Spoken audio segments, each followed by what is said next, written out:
What up? What up? What up? Music. What do I play? I have this. Beware the Kong's Fancy Car, 'cause I've been listening to fucking stupid, like, Siva Gunner ass mashup type shit with, the old Donkey Kong show.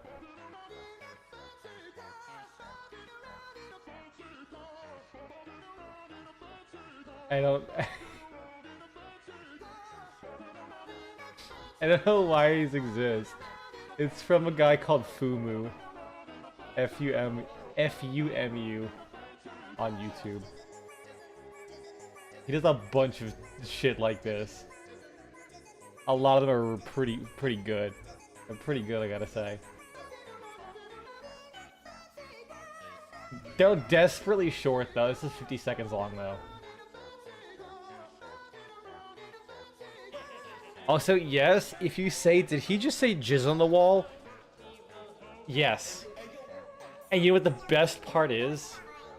That is barely edited from the original.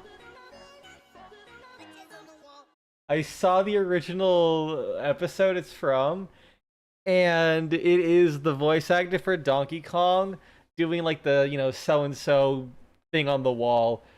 But he says banana bunches.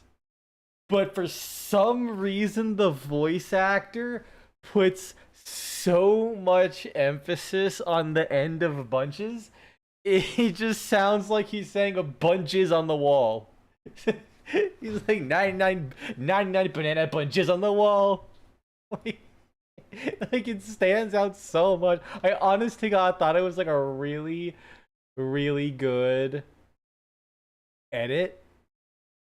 No, he just cropped out like the first fucking part of the sentence. Shit. What else do I play?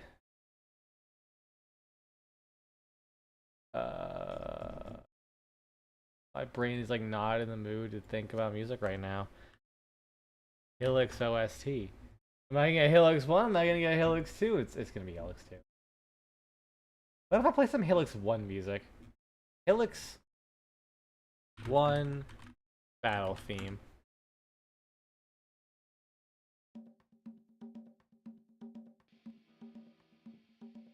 Good shit.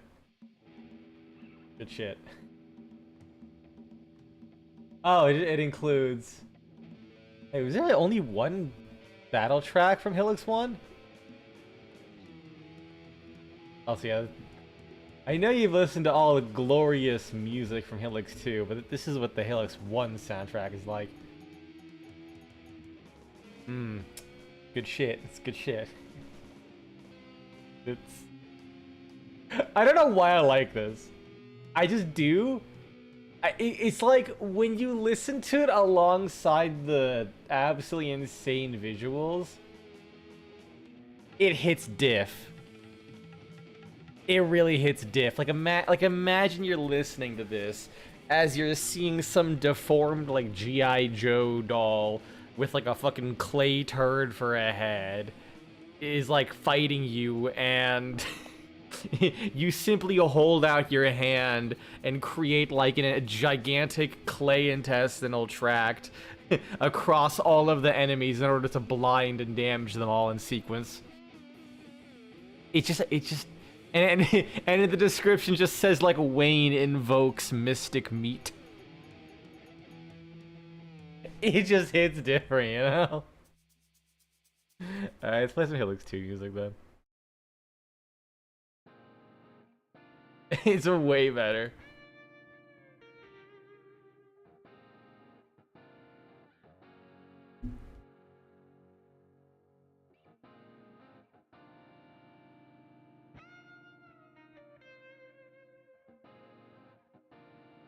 I'm just enjoying the vibes here. And my brain died. I am so fucking tired, dude.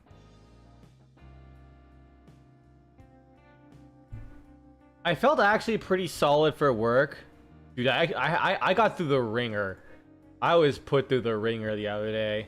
My doctor told me to start taking a stimulant that I had. He's like, I'd recommend you take the stimulant and until you like see a psychiatrist. So I took it. Oh Lord, like I felt energized, but I just felt like a little anxious all day. My heart rate was through the fucking roof, and I was like, maybe I'm good to work. I take it at work. I was like a half day too. I was leaving at 2 o'clock. Oh my god, I almost had a fucking breakdown at work. I was just like so dead on the inside. I just felt like a donkey dick. I'm glad I left that day because apparently the day did not go any better for the nurse who took over. Like it was crazy. It was, however, punctuated by a really funny moment where a patient was like, "Man, I gotta get out of here. I got a business to do." And they were like, "You live in a nursing home. What business?" And they just admits. They just admit they're like the weed dealer for the nursing home. Which raises so many questions. How? How? Like this person literally can't fucking leave. Where do they get the weed to deal? You know? And they weren't like... And it's not like, and you know, it's not like there's some 80-year-old man who's like dementia and having delusions of grandeur, or maybe they did like were like a weed seller back in the day and think they're still a spry young 30-year-old doing it. No, it was someone who, like, I'd fully believe if they told me they were a weed dealer. I'd say, yeah, I believe you.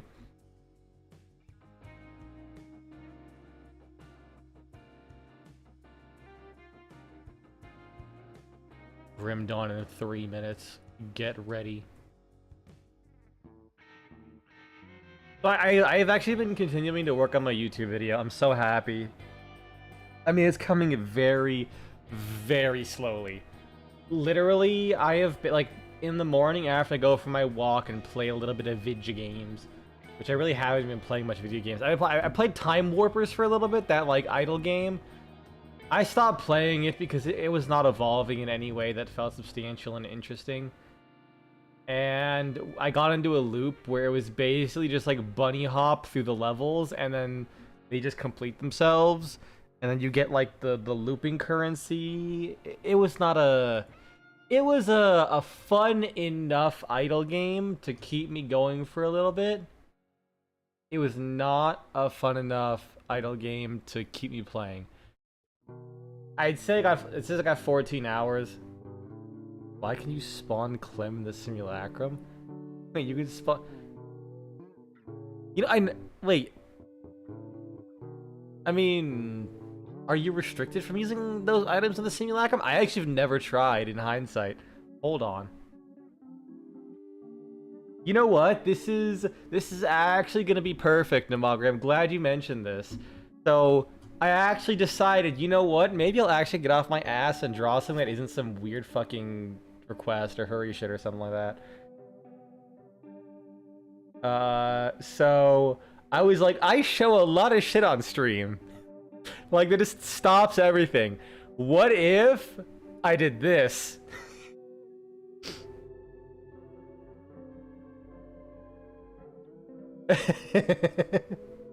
Wait, why did my OBS go from a different screen?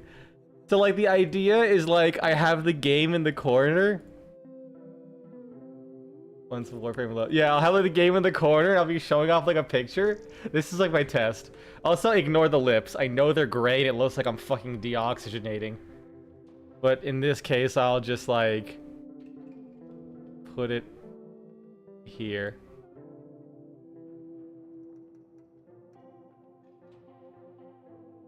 Yeah, so okay, here's a quick thing. It's a little too big.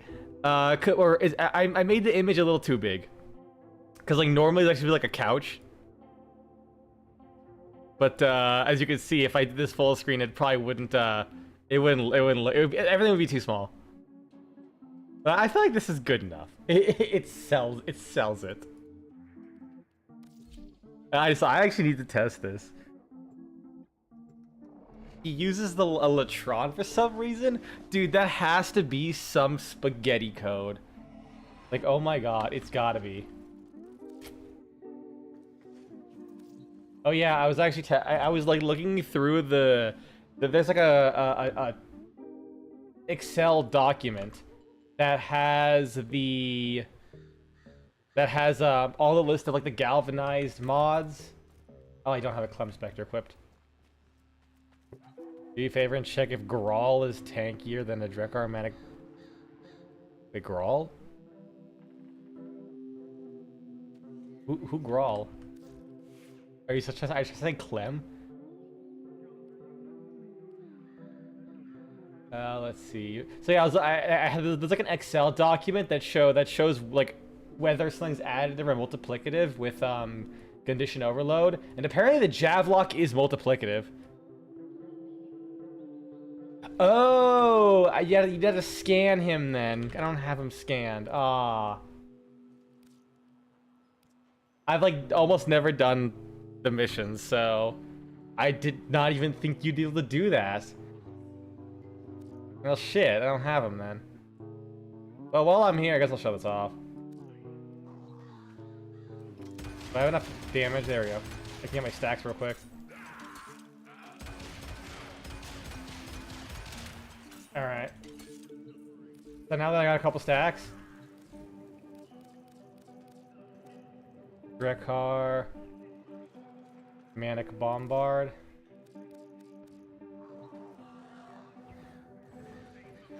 Come on. Prime. Prime something, you fucker! God damn it. Why are you useless? Let me respawn his ass.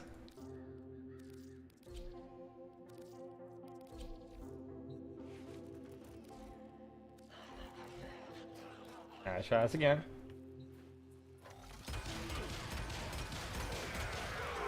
Damn it, now he's stealing my kills. You fucker.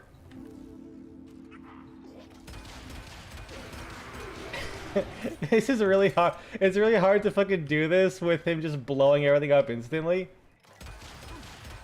There you go, I got one kill. Fuck you.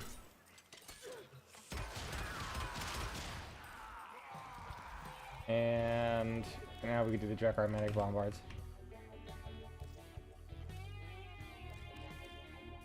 Check this shit out. Fucking look at that. 2 shots and his health is just gone. Actually kind of ridiculous. That's the power of multiplicative scaling, baby! Granted, you only have fucking 6 shots with this stupid thing, but... it is satisfying with that trail. Also, when did they update the visuals? I don't remember this thing ever having that, like, circle. I've tried to use this occasionally throughout the years. Anyways. My tired ass almost fucking hit end stream. I've been real funny. Also, this means you can soft lock the simulacrum by summoning 20 Clems since the kill enemy button doesn't kill them. Does it actually, or... oh yeah, I should probably put the chat back up on there. Hold on. Where's my add unit browser chat? There we go. Oh, maybe like in the corner, I can put like another little painting or something like that, and then I can have like the chat appear there. That's an idea. Maybe I'll get to it eventually. Yeah, I tested it yesterday. 1 second, loading up Room Dawn. Tested it yesterday while fucking around with some stuff like a Crux Tigris. How'd that work out? I can't imagine too well. Status shotguns aren't exactly the best. Just because the fact that you got a ton of like really low damage pellets. Because the base damage is not very high. Alright. Ribbed on. But yeah, I've been very slowly working away my new YouTube video. I don't feel like organizing all the footage and doing all that stuff. So I've mostly been like working on like the meme edits. One thing that I'm working on right now is are you gonna work? Please. I want to set the window capture. Pretty good actually, nice. I did a Crux Exorgist. That was pretty good. You get like fucking 6 shots for the price of 2 if you have like the extra magazine capacity. Alright, fine. We're doing window capture. It'll probably catch up eventually. Hell yeah, Tyrant. We are in fact doing more Gurmdurn. It's probably what my character would say. I have, it's like a 0 intelligence build. Okay, maybe not necessarily, because I am using grenades. That's pretty technical. Alright. Watch what happens if I just do this. Boom, it's gonna fix itself. It fucking did! Right when I did window capture, then it fucking fixed itself. Eat my balls, Grim Dawn. Oh yeah, I was gonna go back to that dungeon and fuck that place up. And Tigris with more than 2 shots. It's so silly. I remember I tried doing that way back in the day, like getting 3 or 4 shots. I would like honestly, I was hoping it would just keep firing until the. Oh my god, I have so much lore.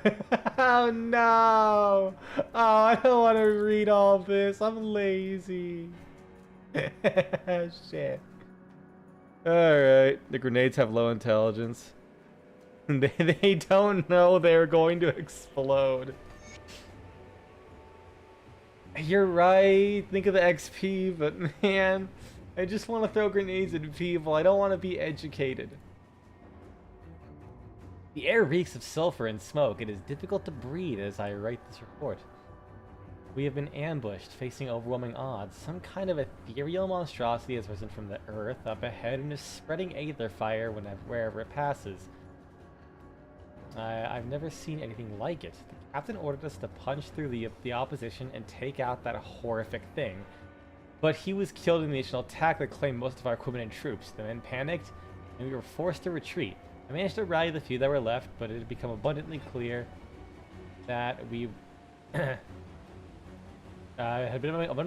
would not survive this.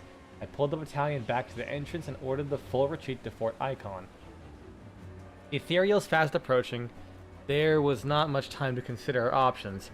I had the quartermaster hand me what was left of our explosive charges. We rigged the tunnel entrance and set them off, effectively sealing the mountain pass and the ethereals in it. I regret to report that the Twin Falls Bridge destroyed and the tunnels sealed, we are now effectively blocked from the south. But I take solace in knowing that the immolation we witnessed will not spread beyond the mountain crags. Victorian Marcus Eden. Actual fucking unit. After the explosion that destroyed the armory, I went back over to the past week's report and compiled this collection of excerpts, which I found to be relevant. They are pulled together and arranged in order of events that took place. I do this in hopes that it will illuminate how this had happened and raise the questions of what might be done to avoid future attacks like this. That is assuming we survive. Captain Frederick Bachtel. Report 1. Reports of the North Wall from the North Wall Night Watch. While patrolling the upper wall, I witnessed a soldier enter the armory. I would not make note of it, except that he appeared to have been looking around the courtyard to make sure no one could see him. He entered the gate. The torches were out in the area of the courtyard, so it's impossible for me to say who it was. Report 2. Report from the officer of the watch. Several men have gone missing, and we suspect that they have deserted. A complete search of the fort and surrounding areas have ended with no signs of them, however. The scouts have found no signs of tracks, and have concluded that the men never left the fort. Report 3. Report from the Master of Arms. I have discovered 10 small casks and 5 large casks of black powder missing. It is difficult to account for the missing supplies, since only 5 people in the entire fort have access to the keys that would open the black powder storage. Commander Lucius headed the search himself after receiving the worrying report. Starting from the bottom levels all the way to the top of the tower, nothing was found. Muddy note. Blasted bridge blasted bridge south out of town seems to have collapsed. Well, I mean, that's probably why it collapsed. It got blasted, dummy. And that was a poor decision. Now the wagon is stuck in this fetid bog, and I'm stuck here with it. Half a ton of gold and gems in the bag, enough for a king's ransom. I still can't believe my fortunes. The owner of the jewelry shop left it abandoned, and somehow nobody else got the idea before me to break in there. Of course, that all might be for nothing now as I'm sinking in the mud. If it sinks any further, the horse will end up being pulled in with it. I have to do something and fast. I need to have some help. Surely others have fled in this direction. A few gems should smooth over the conversation. I can see the light of the campfire not too far off. Didn't make out a word they are saying. Sounds like a foreign language, but I'm sure... Oh no. I'm sure we can come to an agreement. Who doesn't understand a common language of gold and gemstones? I want to see who they are. If they can help me get unstuck. I can smell cooking pork too. Maybe they wouldn't mind sharing a bit. Unknown. Uh-oh. Either it was like the people. No, they mentioned bog, not mountains. I was saying it was either the people up in the mountains who were like killing random people, or it's probably some Chthonians. He's dead. Loose ends. Deceived. Struck down in the dark like a rat in a trap. I write these words so I might have vengeance. It's unlikely that this will be found, but if someone reads this, know that Malvik Brevel is a traitorous cur. I am Nizan Untrays. I am a foreigner to these lands, and ashamed to say that I am both a thief and assassin. I tell you this now, so you know that I am truthful in my later words. I have been in a secret employ of a wealthy noble, one Malvik Brevel. Most of my work for him was stealing key pieces of information and materials for leverage. I have slit the throats of no less than 3 of his rivals or their agents. I broke into chambers of the man above Malvik and placed certain evidence. This resulted in the man's arrest, allowing Malvik to move on to his position of power. None of this is new. Same thing happens with wealthy men and scheming nobility all over the world. Or the world over. More recently, he bade me to recover an ancestral artifact from his father's tomb, the family signet ring. A thing that should not have been buried, he says. But the argument between father and son led to rash decisions. I care not for the reason. His coin was always good, but I say nothing and I let him speak. He went on to say the tomb is lavished in the family's vast wealth of ages. Touch nothing. I'm not paying you to plunder my ancestral tomb. You are only to recover my father's signet in return. Make sure you carry a torch. Seldom a light escapes those depths. Do not dare to return without the signet. I found the entrance easy enough, but it just revealed stairs into blackness. After lighting a torch, I descended into the tomb, and wandering those halls for hours, searching for a single name amongst the countless thousands of dead. At last I gave up, but I would not leave empty-handed. I was driven to find the wealth Malvik spoke of. I went farther and farther. I thought I said father, like father to father. Just stealing people's riches. I went farther and farther into the darkness. There were some treasures, but nothing of what he hinted at. I pressed on, ignorant of the risk of losing my way back. Once the torch started flickering, I knew, I had planned the betrayal myself. Malvik had played me like a fool. His careful choice of words stung at my pride and ensured that I would be driven to find the signet despite any risks. A subtle suggestion to bring a single torch. I was a fool to bring just the one. Here I am to say as I write these final words. Now I see the deception for what it was. Only the elimination of a loose end. My light is done, and so am I. Oh. Yeah, why did he only bring one? Well, let me read what he said.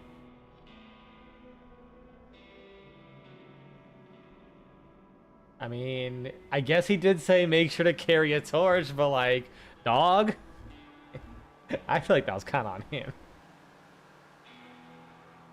Do I have any other criminal workers? I had criminal workers part 3. I'm not sure if I had the earlier ones. Read this one, and then I'll just continue playing for a little bit.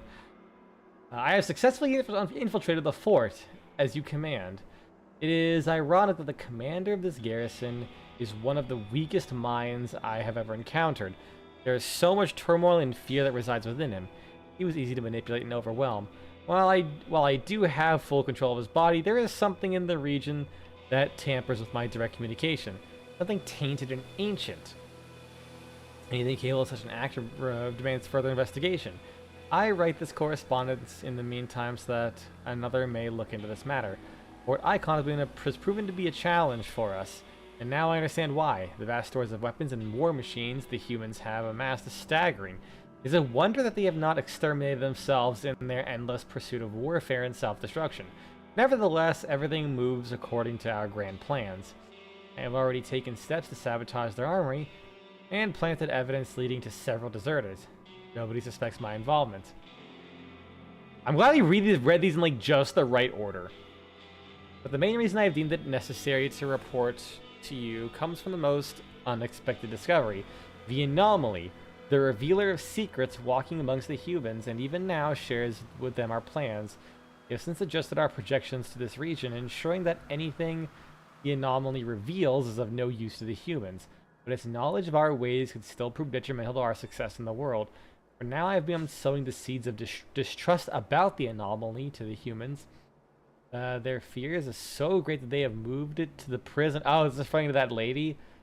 Once my sabotage is complete, the gates are open, Fort Icon will fall. And you have to deal with the traitor, as it is fitting for such an unprecedented betrayal. So is it so is she actually an ethereal? Can I leave sign with Creed on this? I wonder if reading that like brought up a new bit of dialogue with her, be like, hey, so ethereal Lamau? Also just telling her like, hey, apparently they're just feeding you wrong information. I kind of doubt it, but I'm curious. I have some questions. Never mind, yeah, nothing new. Fair enough. Alright, I'm gonna go back to the Steps of Torment. And do that dungeon.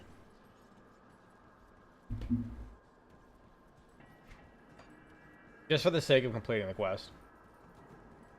Alright, so what the fuck are they doing? Go here. What brings you to my forge? Skeleton key. Donka. Oh yeah, that's why I can just keep doing this.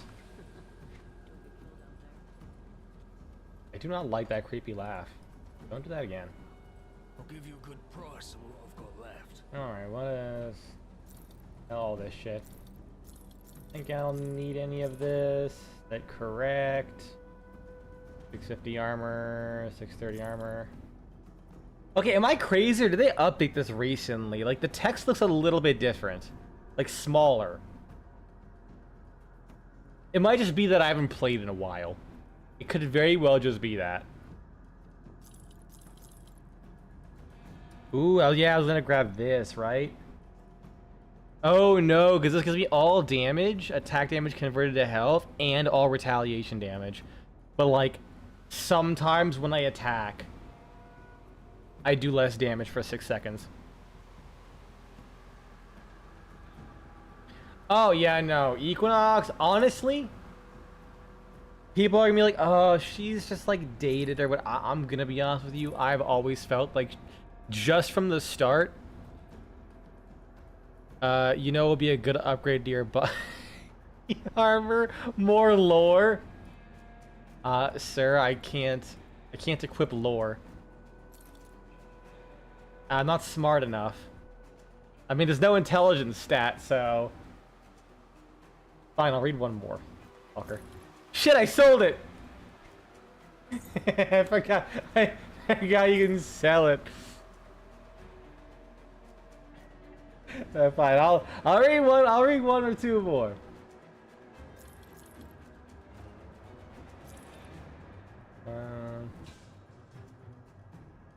Yeah. Get rid of that. Get rid of that. Like, Kanuka's great and all, but you're pretty much the only thing. Honestly, that kind of was the. I feel like, I don't know. Maybe I'm crazy. Maybe I just never gave her credit back in the day. But I genuinely always felt that she was, like, super fucking mid. Yeah, he's talking about Warframe. Chances are, if you have no idea what the fuck's going on, we're talking about Warframe. Wait. Wait, but when my health drops low, I gain like a gigaton. Or at least you got in that. I mean, Fortuna's like relatively early on. If you like just started. So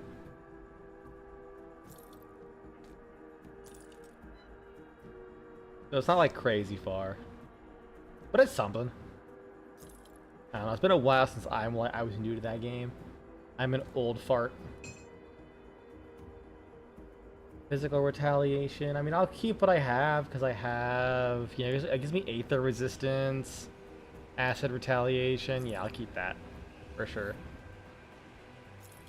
Less armor. Less armor. Oh wait. No, I'll keep that because I can break it down for Mark of the Traveler. Did you see that Gurmderm is getting its expansion? I did, yes. I'm excited for that. When I beat this game and beat the expansions, I'm probably going to take a small break, so I might not play it immediately. Yeah. In the grand scheme of Warframe, that isn't a ton of time. But I definitely will. I definitely will play the DLC. I just...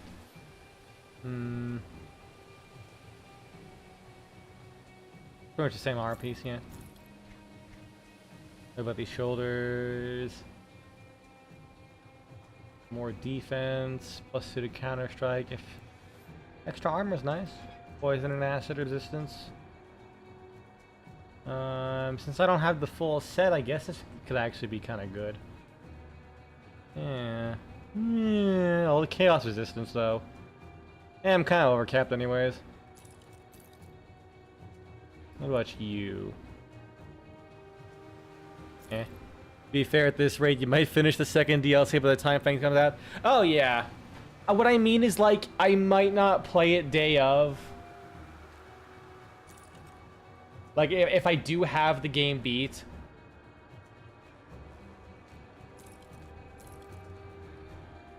Yeah, so I don't think Scaled Hide is super expensive. But just to make sure.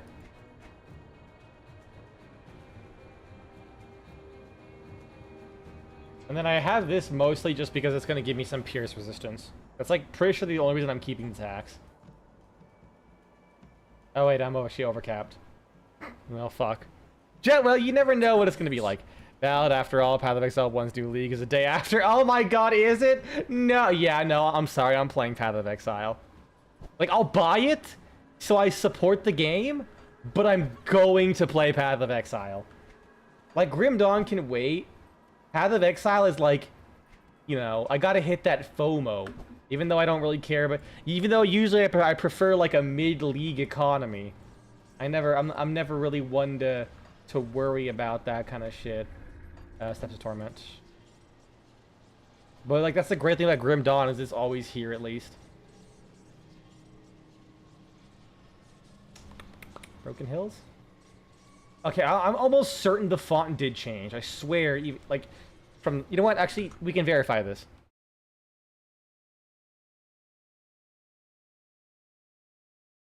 Oh, I'll absolutely play both. I'm just definitely going to play Grim Dawn first. Or not, Path of Exile first. YouTube... Twitch channels... What? Channel, fucker.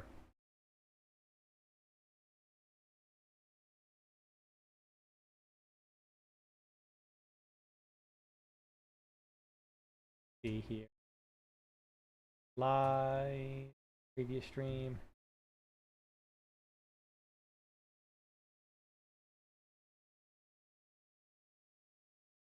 Do I have pictures of like the inventory? Surprisingly, I don't. Like I'm just like scrolling by. Here we go. Well, the inventory list looks kind of the same. See, do I like go to the world map at some point?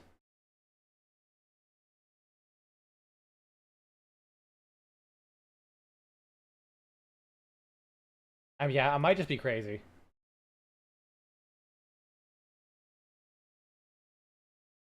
Hold on, I actually... Yeah, no, I'm just crazy. It actually looks the exact same.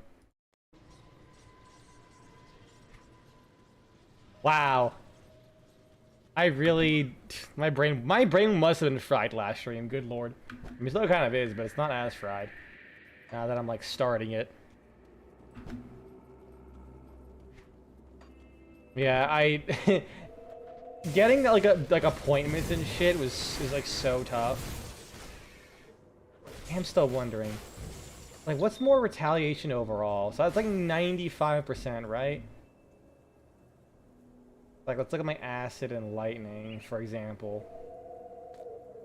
I equip this instead.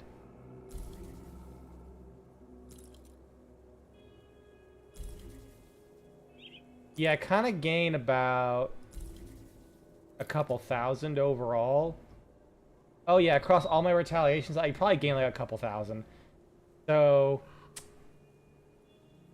I feel like that's probably better than the occasional Giga Lightning retaliation.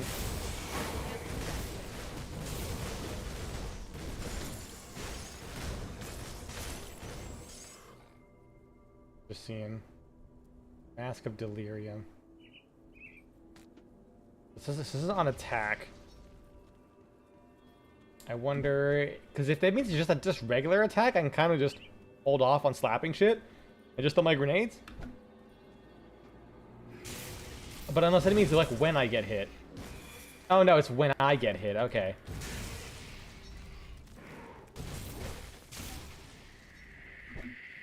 I mean, it's like a really long recharge, so it's like, you know, it'll hit it like once every couple packs.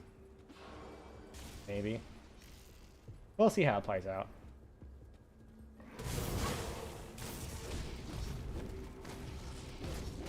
It is a little weird. It is a little weird to have a an item. Where, well, and I guess it kind of makes sense. It gives you like a really good overall defense, but every now and then it just weakens you.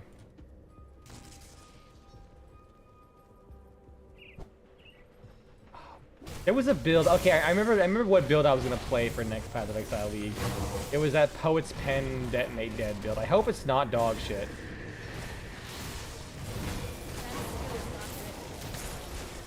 Okay, wait, no, hold on. Word of the Ancestor. I'm good. No, that health bar does look chunkier. Like those numbers. That's his Lich Guard? I thought it says Lizard. Finger of Guard. Oh, was that the middle finger? Yeah, it is. Yeah, it is.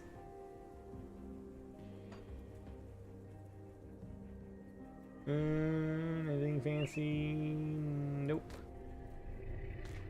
Glyph of the Scorpion. Oh yeah, I can make one of these now. I should do that.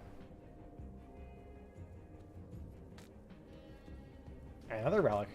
Good lord, I'm getting tons of these things. Arbiter, physical damage, elemental resistances. I got the Gavel of Justice.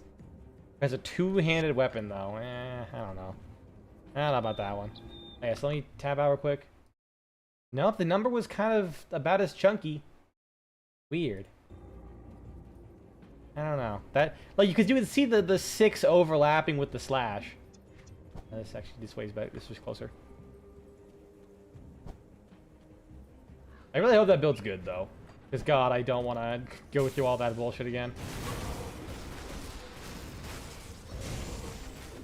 I will say, so, I haven't played Path of Exile 2 yet, but I remember seeing this when they first revealed it, and it kind of reminded me Man, Path of Exile 2 is probably gonna be cool. I forgot the intro to Path of Exile, like when you pick your character, is everyone being hung.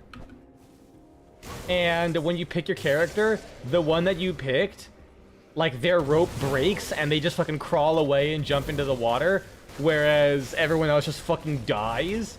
That is such a cool intro. Like, it kind of is implied that when you pick your character in Path of Exile, only like you're the only person who gets thrown overboard that makes it to shore, or at least is around where you're at. But the fact that they're just like, no, the game literally starts, you pick this one character, everyone's neck fucking snaps before your eyes, except for your guy.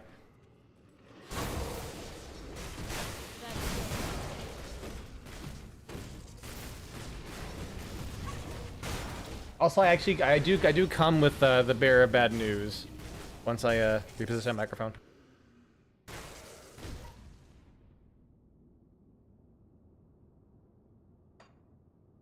I think you can officially call me a weeaboo.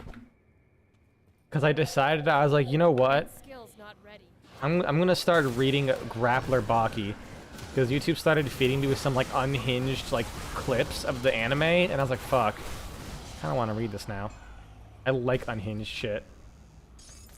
So like now I'm reading 3 manga, and can you really say I'm a normie anymore? I think I have to come to the realization that I might have some slight weeaboo-ness going on. I'm not okay with it, but it's the fate that I have to live with, unfortunately. But also, Grappler Baki is kind of fucking wild. Like, you wanna know what the funniest part of it is? Like, if you most likely have not seen anything on Grappler Baki, just know that 99.9% of the anime is literally just like the most detailed fucking muscles you will ever see in an anime, and they're on screen 99.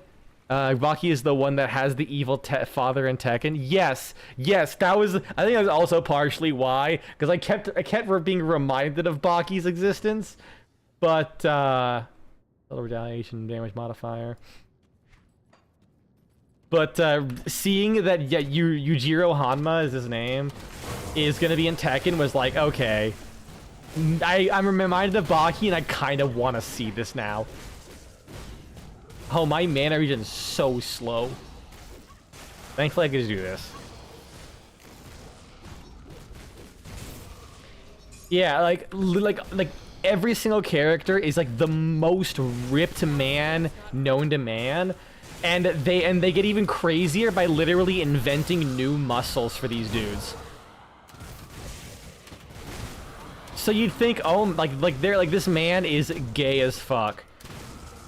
You know what? I think he just draws muscles for the love of the game. I'm telling you.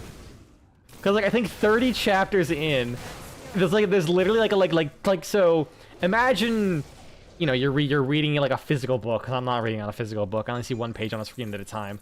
Unless, like, they deliberately edit it to where... So JoJo's on steroids. You know what? Yeah, because from what I understand later in the story, everyone makes this joke, so I can't tell if this is literally how it's explained in the thing, but everyone has made this joke. They don't call it a technique. They don't call it nothing. Apparently, at some point, people started hallucinating attacks on each other. It's like some weird, like people are literally calling it a collective schizophrenia. No one has ever said it's like, oh, it's like stands or it's like Hamon, like in JoJo's. Every single person has just called it schizophrenia, and considering Baki at this point, I fully believe that they would literally use schizophrenia as a power system. I don't know. But honestly, yeah. It kind of is JoJo's on steroids. It's a little bit more grounded, but they try and explain things as if, oh, this is logical, this is how it is. It never makes sense. Like the first, one of the like the first fucking chapter basically, it's like some guy is about to go up after Baki, and he's like, I'm gonna. He puts a mouth guard into himself, and he's like, this is like a thing that like aligns your jaw and spine with the rest of your body, increasing your power output by 30%. I'm like, dude, it's a mouth guard. No, that's not how that works. I'm like 90%. Listen, man, I ain't no fucking sports athleticist. I'm pretty sure that's not how that works. But you just roll with it. But yeah, no, like straight up, by like chapter 30, like 2 full pages, you open up, and both pages that you're staring at right now is like full body naked woman, like full tits and ass. Or I guess more like tits and muff, really. But I was not expecting that. I'm like, damn, we got straight like woman pubes before man balls. I think this guy just draws muscles for the love of the game, and I respect it, because this man's insane with his art. Like, I'm just impressed. Like, he invents muscles, but it does not look uncanny in the slightest. I can't do that yet. It's actually really entertaining. I also appreciate the story is very simple. The story is, like, incredibly simple. Like, a lot of weird shit happens, but at the end of the day, it's basically, like, there's like, fucking one guy is just giga ultra mega strong, and his son is trying to, like, beat him. And that's it. That's, like, literally it. I'm, like, 150 chapters, and it's basically just, like, him just going through different fights, getting slightly stronger and stronger and stronger, and then his dad shows up and does something absolutely unhinged. The art, so I was surprised seeing the art at first, because obviously if you look up Grappler Baki, you see like super distorted wavy muscles, these creepy like motherfucker just looks like the pot of greed kind of face. Like early on, like everyone's faces are like so soft and like featureless. It's kind of crazy. And then I later found out, a friend told me, send me a panel. You just see like this dude who looks like the pot of greed with some fucking Balencia ass hair blowing in the wind. And apparently he like literally just has non-consensual sex with Donald Trump and Elon Musk. And I'm super fucking excited, because where the fuck does this get there? How the fuck does Grappler Baki get to this point? like, at the same time, it's very important I include that. Oh, this shit's fucking crazy, dude. I do not take Japanese anime seriously. It is fucking stupid.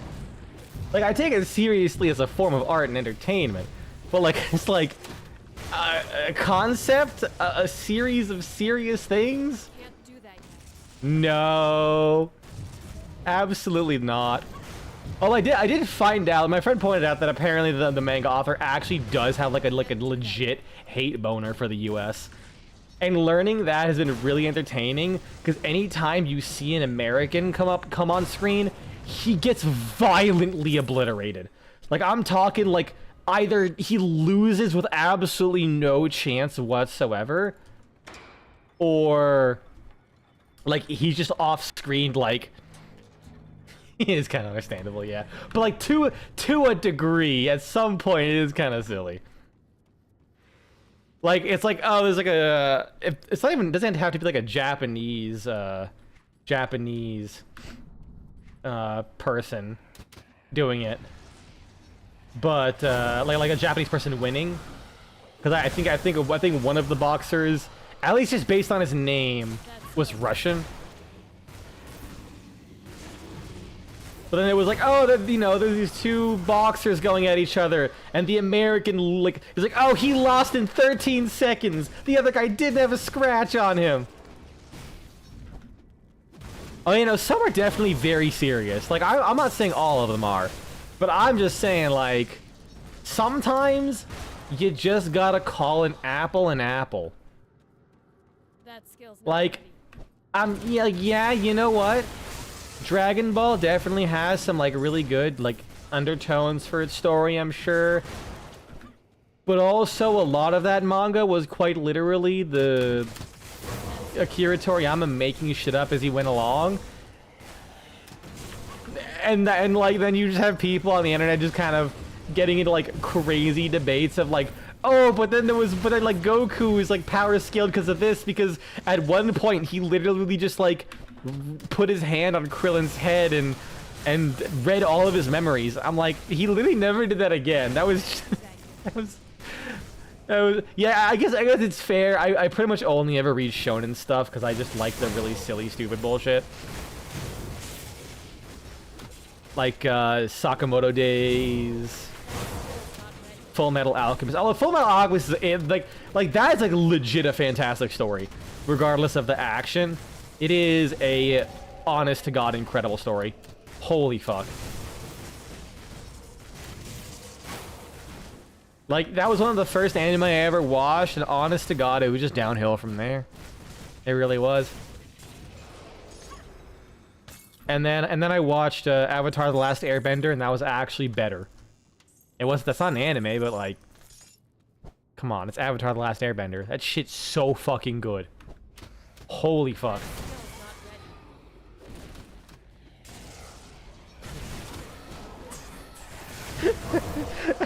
I'll never get out of my head. God, that one fucking line. Well, Metal Alchemist is just like DBZ. They both have fusions. Shut the fuck up! That took me a second. God damn it, you fucker. Thing is, I have made the joke. Full Metal Alchemist fans have one fucking joke, but you know what? You got me with that one. You got me with that one. I did not expect it, and it was funny still. I don't know why it's funny. It's so depressing. Why is it funny? If there's anyone who doesn't know, which to be fair is like anyone who has sex on a regular basis, it's just a really, really dark joke. It's it is a completely serious, insanely dark and depressing joke. Like it's not even a joke, a scene that just it's like full. Okay, that scene is the 9/11 of anime. It's something that is horrifying, but is just like it becomes a joke for shock value at some point. Maybe comparing it to actual 9/11 might not be the best thing, but it's the same concept of shock humor as a joke, basically.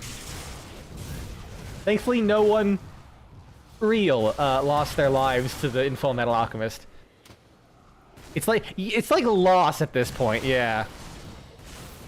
It's definitely less tasteless because Lost actually existed. Like, as much as I'll definitely make Lost jokes, you know, so long as you is somebody getting healed? Oh, is there life leech?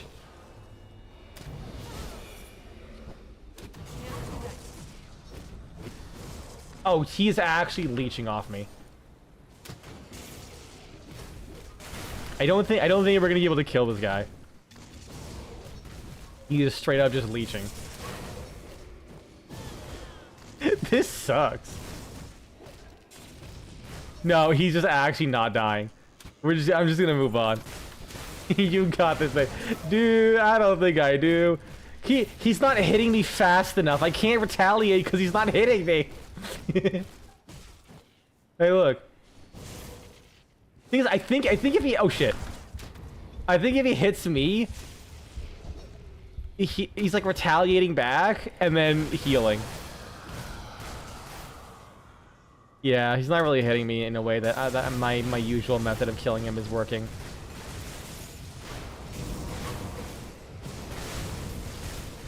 But yeah, it definitely is important to understand that, like, you know...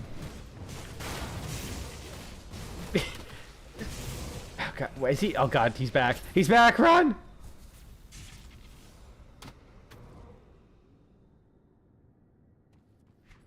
Thing is, I don't even think I could kite him necessarily, because he feels like he has one of those attacks that just will like always hit you. But yeah. Like, I don't know, it's really, I feel like it's really tough to justify humor like loss. I think so long as you understand like the gravity behind the situation and aren't just like dismissive of the actual human impact, might not make it okay, but generally avoid it. Yeah, usually I do too. I mean, I'll be honest, I'm gonna laugh and feel bad about it, but I usually do avoid those kind of jokes as well. That skill's not ready. Maybe not loss. Well, I usually don't make those jokes in the, like sharing a bad smell. That's fair. Is this not the right way to go? Oh, yeah, this is not the right way to go. I don't know. I guess I don't make them that often anyways.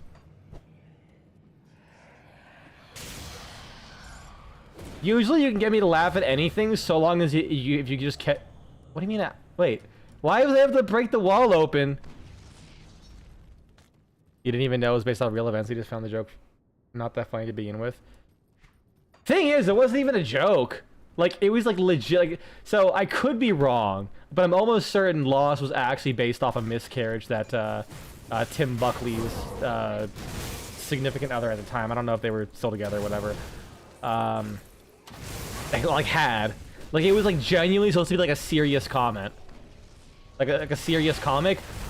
But because it was during an era where Tim Buckley was kind of like seen as being really pretentious and was normally like a comedy video game webcomic guy, it just came so out of left field that the joke just kind of landed. Like, had anyone made Loss, anyone else, no one would have cared. Because it was Tim Buckley who had the spotlight and was seen as funny internet man who's trying, like, really hard. That's kind of where the internet spiraled out of control.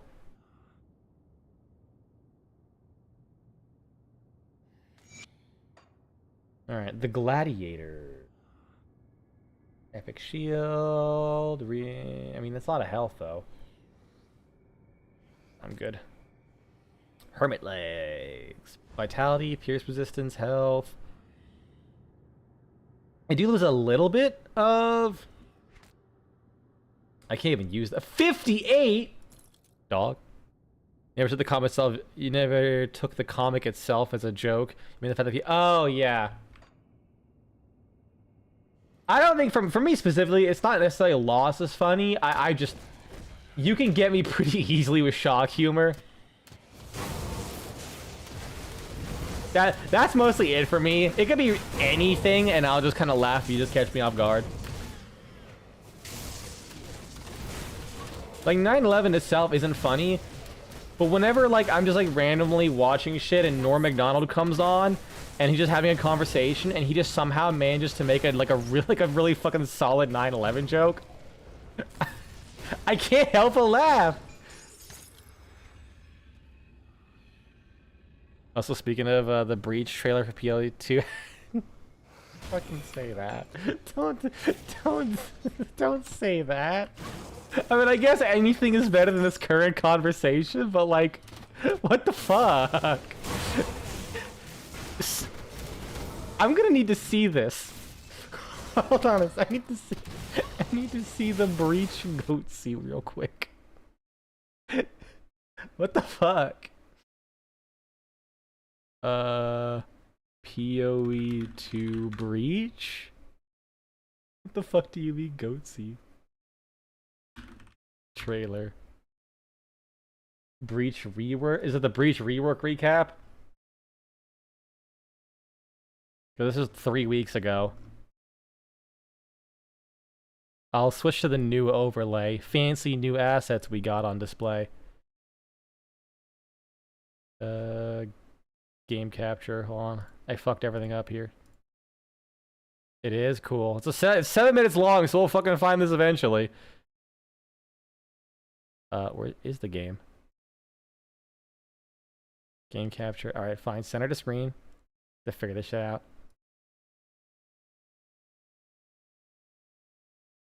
Damn it. No. It just like doesn't exist. All right, it's 40 seconds in. All right, so window capture.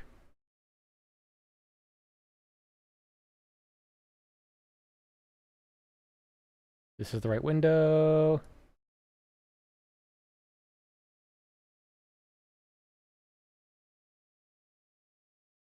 There we go. You hope the Tau Deluxe skin bundle goes on sale soon. Ooh, that'd be nice. Why isn't the game capture thing like showing up? Why are you like this? Whatever. It's gonna be the picture frame is gonna be black for a little bit. Deal with it. All right, so 40 seconds in. From entering the world. As you seem to be a 40 slayer of seconds. demons, reach the monastery. Dex, not deluxe. I read Dex. I might have accidentally said deluxe. Wait, don't you mean Dax? You will learn more about the keepers. It's not this trailer? Years since the events of Keepers of the Oh, Faith damn. Path of Exile 1. I wanted to see Path of Exile Goatsy. How could you do this to me? In the world nearby.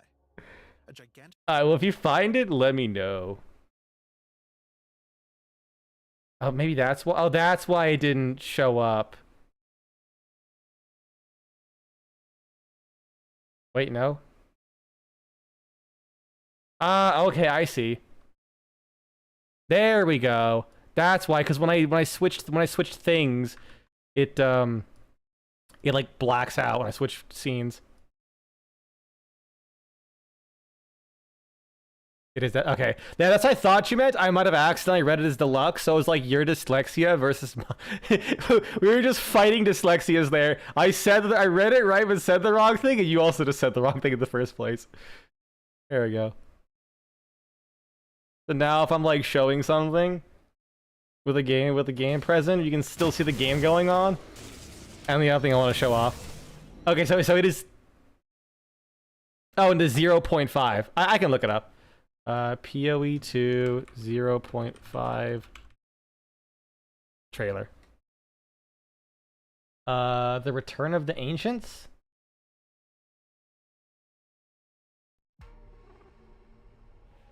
Minute 35. Minute 35.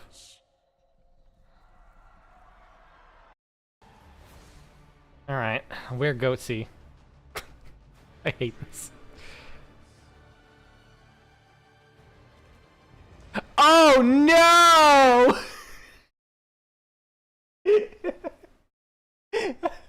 Yeah. I really don't know what I expected. I really don't know what I expected. the fucking like soy jack pog face as well on the screen with fucking the fucking PoE Goatsy.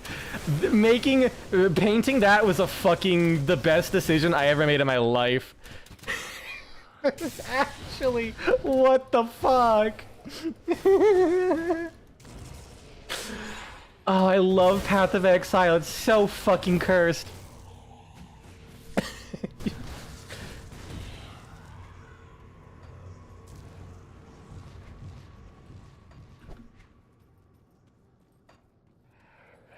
Oh, Jesus. My brain doesn't know what to say anymore. Just sure. It's so good, this league. Get that out of the way. Yeah, I heard it was really good.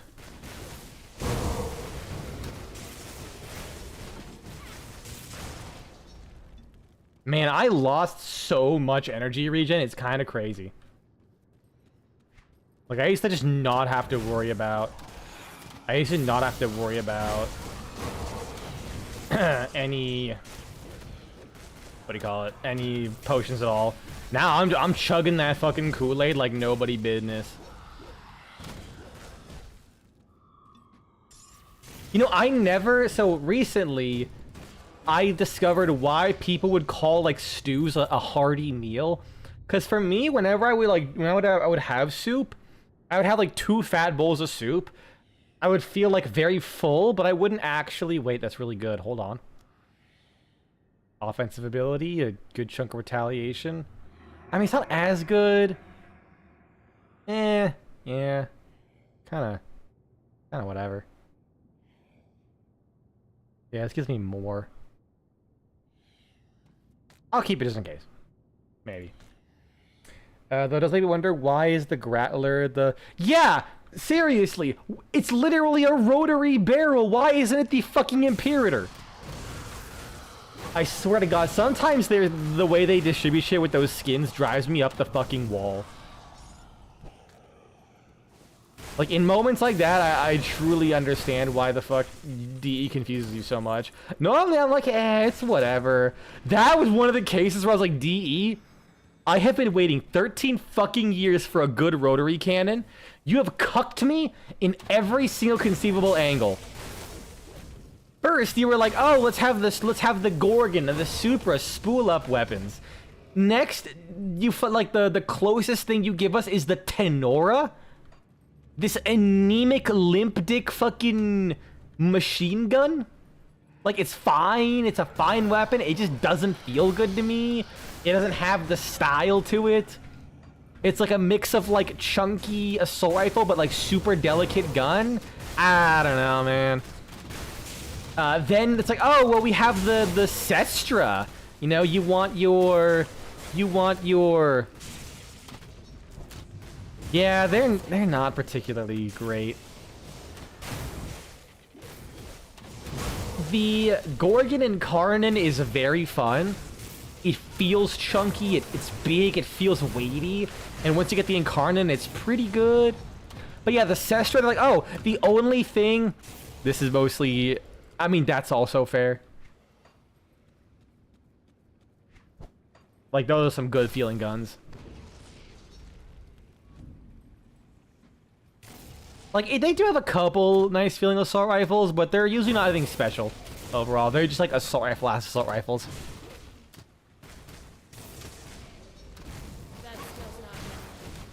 But yeah, the fucking... Then they released the Sestra. It's like, oh, here's a rotary gun, spin-up mechanic. It's on a pistol. This fucking anemic little, like... Just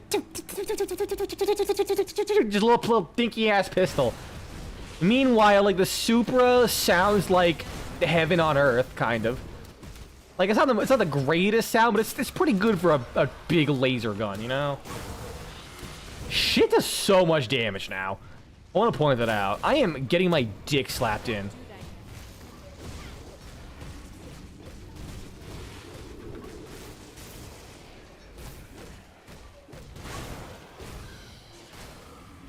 And then I don't think like we get another rotary weapon for fucking ages, if ever, really. And then they come out with that skin, and it's for the Grattler. The fucking Grattler. Like, I'm not too upset because it still kind of works, but what's everyone's favorite gun in a shooter? Ooh, that I'm gonna have to think on that because I've had a lot of shooters.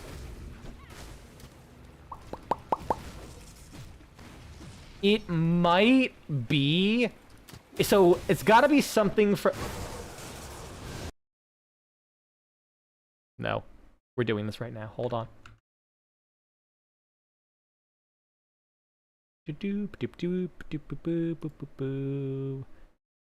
Earth Defense Force 5. Install.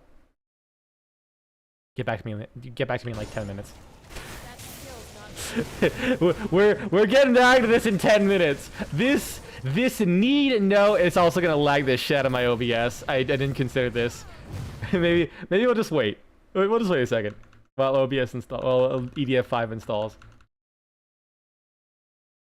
Cause like this needs no introduction.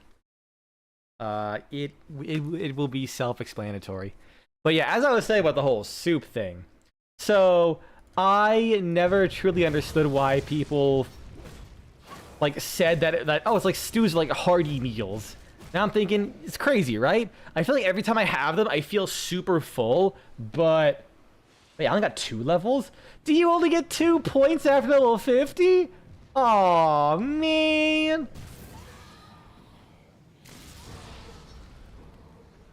So. More physique.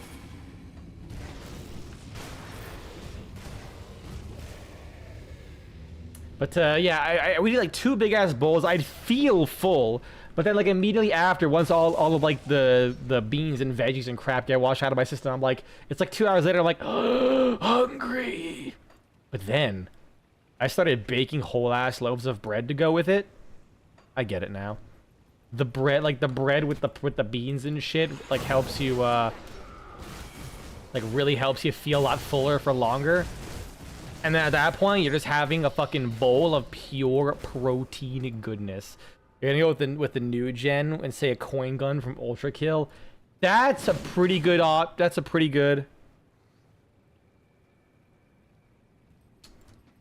good pick. Never played Ultra Kill myself. Brews like bready, meaty soup. Maybe it is mostly soup. I guess I don't make it thick enough to be a stew. But it mostly is just like, okay, EDS5 is ready. I'm gonna load this real quick. Very important.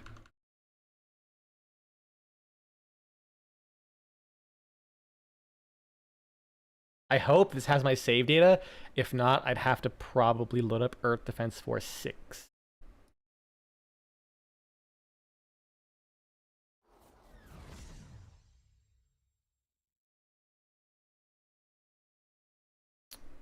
You know what? I'll just change the window capture. This will be easier. Where the fuck are you? What? Why does it not consider this to be a window? Hold on, what?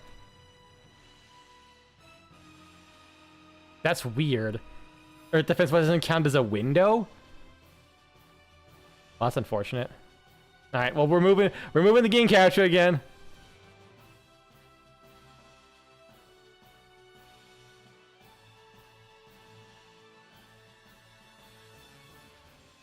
I need to run into admin mode. Yeah, it's not. You will use a mouse and keyboard.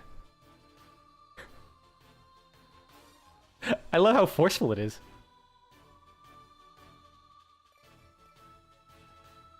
You know, that would be a really good feature. Okay, this should have my phone. I see about 35 hours.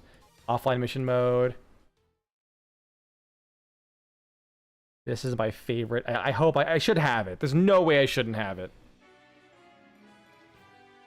Let me zoom out a little bit so you can see the screen better. Class equipment, fencer. Do I have it? Do I have it? Auto cannon? Cannons, here we go.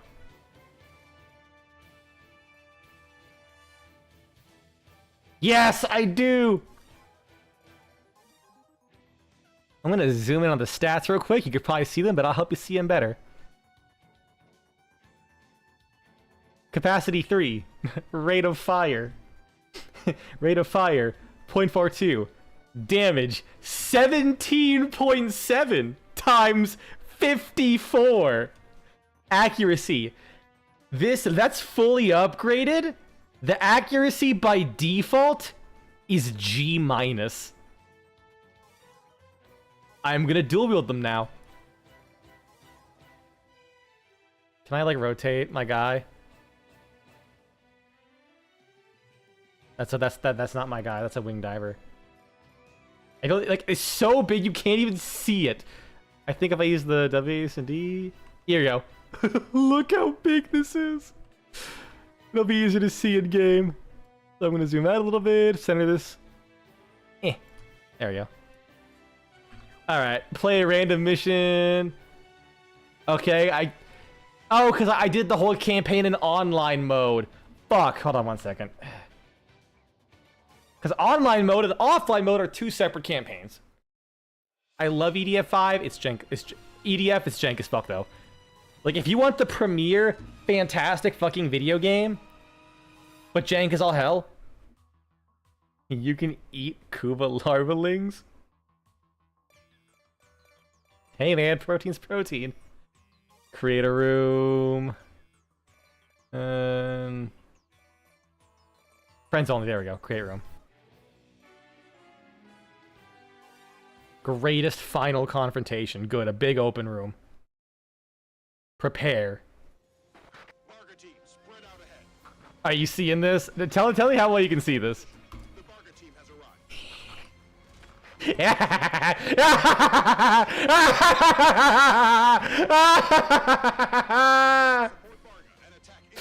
Oh, it's so good. It's so good, dude. I fucking love EDF. Oh yeah, I also have like the Leviathan. I wonder if I get close enough to hit something with these things. This might, I think the Leviathan might require a air raider to lock on.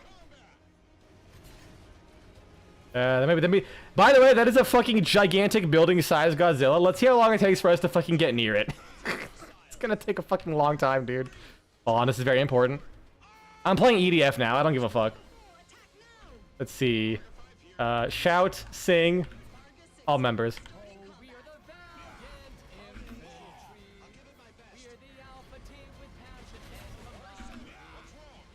I hope you like screen shake. Oh, hey, they got closer. Okay, do need air. I do need air raider thing. Damn it. Oh shit. Rip that guy's HP. Let's see how bad much damage this does to these guys. Probably not a whole lot, to be fair. This is very anti-air, but yeah, that's my favorite gun in the game. I guess I was Alt F4. The game will exit.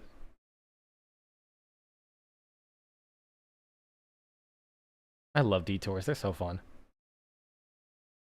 Back to Grim Dawn. You want to know what's even funnier? When you play like the harder difficulties, you'll get like upgraded versions of many weapons. Some new stuff, because like the EDF is intended to play the campaign multiple times. But a lot of it's going to be upgraded versions of weapon. Oh, wait. That's pretty solid. A lot of, honestly, I don't know much about Ultra Kill, but I have seen some of the guns, and I would agree. Some of those, that has some fucking crazy cool guns in it. Absolutely. Ultra Kill as a whole is just good fun, from what it looks like. Like really fun looking weapons. That skill's not ready. I respect the hell out of the coin, because can't you also deflect like attacks with the coin? Like, I think I saw someone flip a coin into a boss's lightning strike, and it reflected a lightning strike at the boss and instantly killed it or some shit. Am I crazy? Yup, incredible. My only experience with the Ultra Kill coin gun is they made a class, made a character in... Ooh, ouchies, ooh. They made a character in Paladins who had something similar. Like, she literally had a hand cannon, and I'm pretty sure she can throw a coin in the air, shoot it to make it hover in the air for a little bit, and if she shot it, then it would like deflect the shots to nearby targets. I think that's how she worked. Her name is Saati. Like S-A-A-T-I.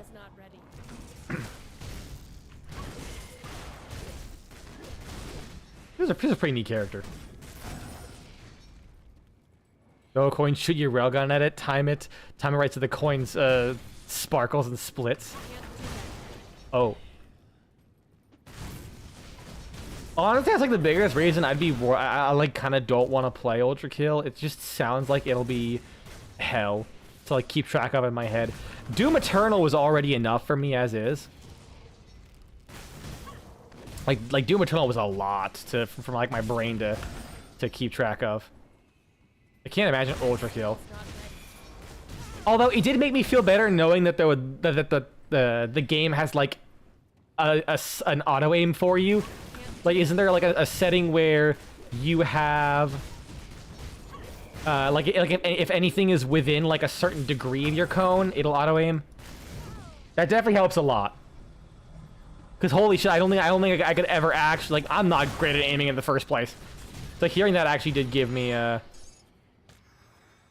did make me feel a little better. Okay, where's the tome? Am I dumb as hell? There's just somewhere else in here. Empowered shadow grasps. Okay. So yeah, as I was saying about the weapon upgrades in EDF. So when you play the campaign over multiple times, you get upgraded weapons. Everything, like obviously across the board, weapons get upgraded, right? See, here's the thing. The cannon shot in Earth Defense Force, it doesn't get more damage the way you think it would. Other weapons will be like, okay, you know, this shotgun, it fires 16 pellets. It'll go from dealing 20 damage per pellet to 40 damage per pellet. Okay, makes sense. The cannon shot still does, you know, 18 damage per pellet.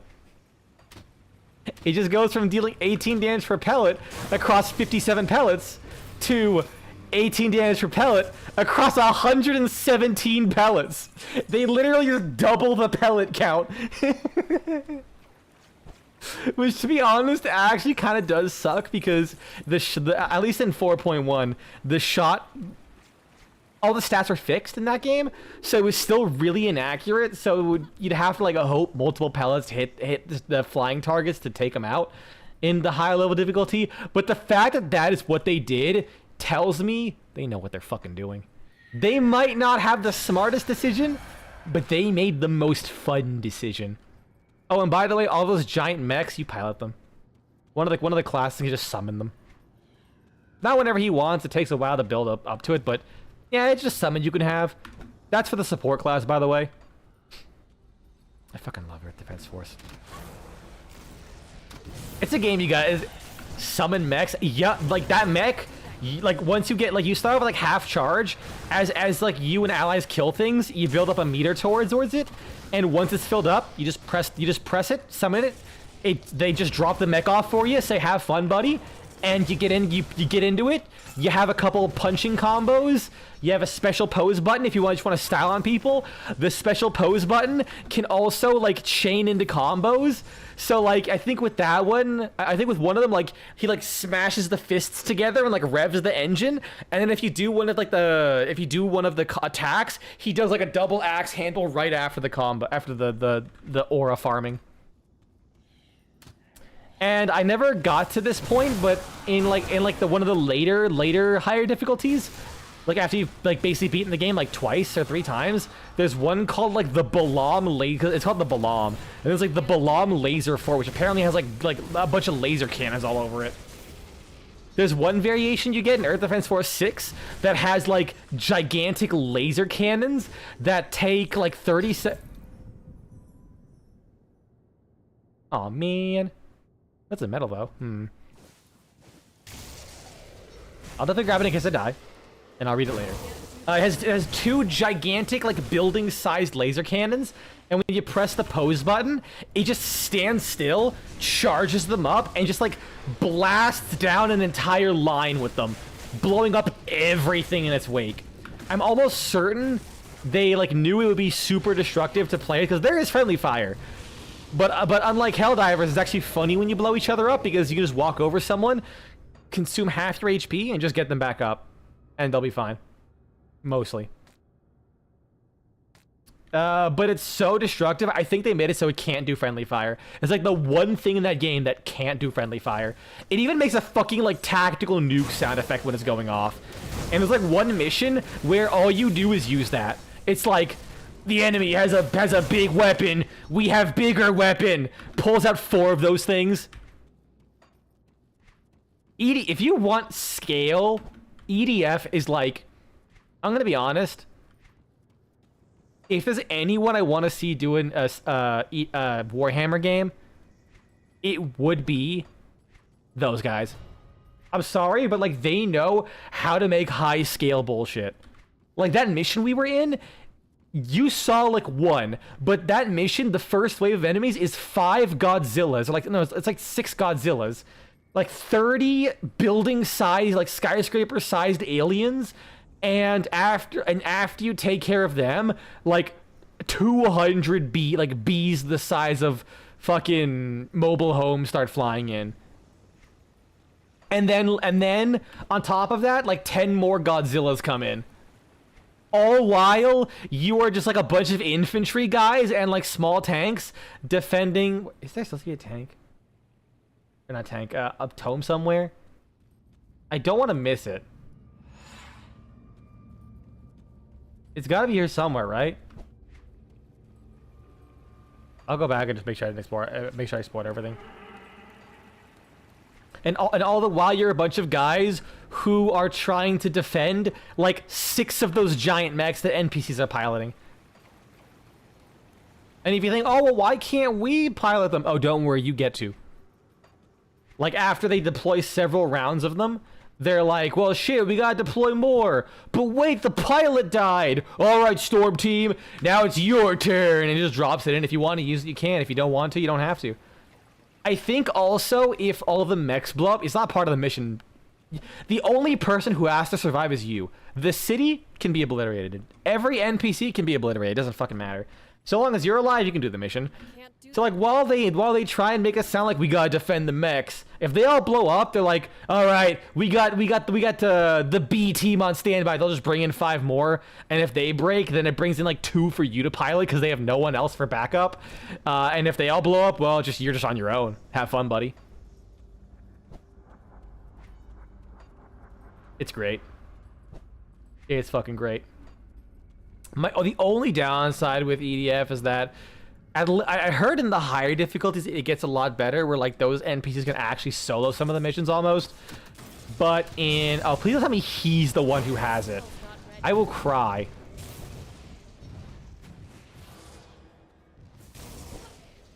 Just gotta keep my distance and I'll be fine.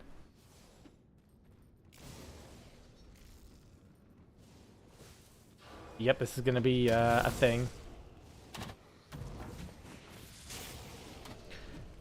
I think the one downside is like when you play on the normal difficulty, at least those NPCs, they fucking go down so quickly.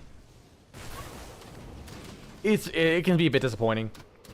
Like you want a really cool cinematic moment with like all the enemies coming in and you and your buddies are like slaying the enemies. But like once shit kind of goes south, by the end of the mission, you're the only one surviving. Like you could potentially play the game in a way that you can have them survive, because I believe this was changed in the later games. Before, only the ranger of the 4 classes, whenever he grabbed health kits, it healed the guys near you. But now I think in the later games everyone else can, but a ranger can like increase the amount of healing that he gives them. The only downside is healing is limited because it's only dropped from enemies. And some of those missions, like if everyone's dying, those missions can be kind of sketchy in the first place. So you don't want to like eat a health pack because your HP's fine, but everyone else's is getting low. But you also want to keep everyone alive because you can avoid damage by rolling and shit. Everyone just kind of fucking eats ass and just loses all their health in one go. So it's very hard to keep them alive regardless. And like any source of healing is limited, like any of them. Damage boosts and defense boosts, those recharge. Slow cooldowns, but they recharge. But healing, any source of healing, at least on your first run of the difficulty. I don't know about future difficulties. It's always like you get like 1 full reload per mission, and that's it. So you gotta use them super sparingly.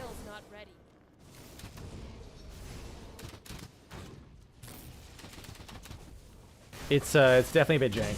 I don't have enough energy. Oh, did I let him heal? No, I didn't. Thank God he can't like eat the minions to heal up. That would suck dick. Yeah, if there's literally any complaint I would have about EDF is I would love it if like honestly I want them to do 0 damage. I just want want the guys around me to just stay alive.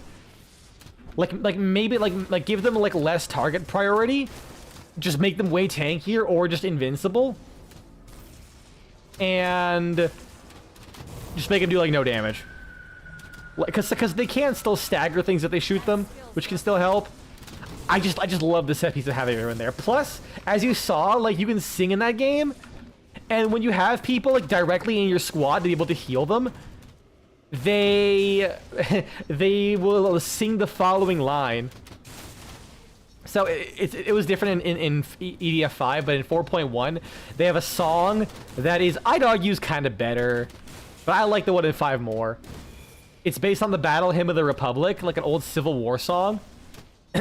So your main character will go like, to save our Mother Earth from any alien attack, from and then your allies would immediately respond with, from vicious giant insect to have once again come back.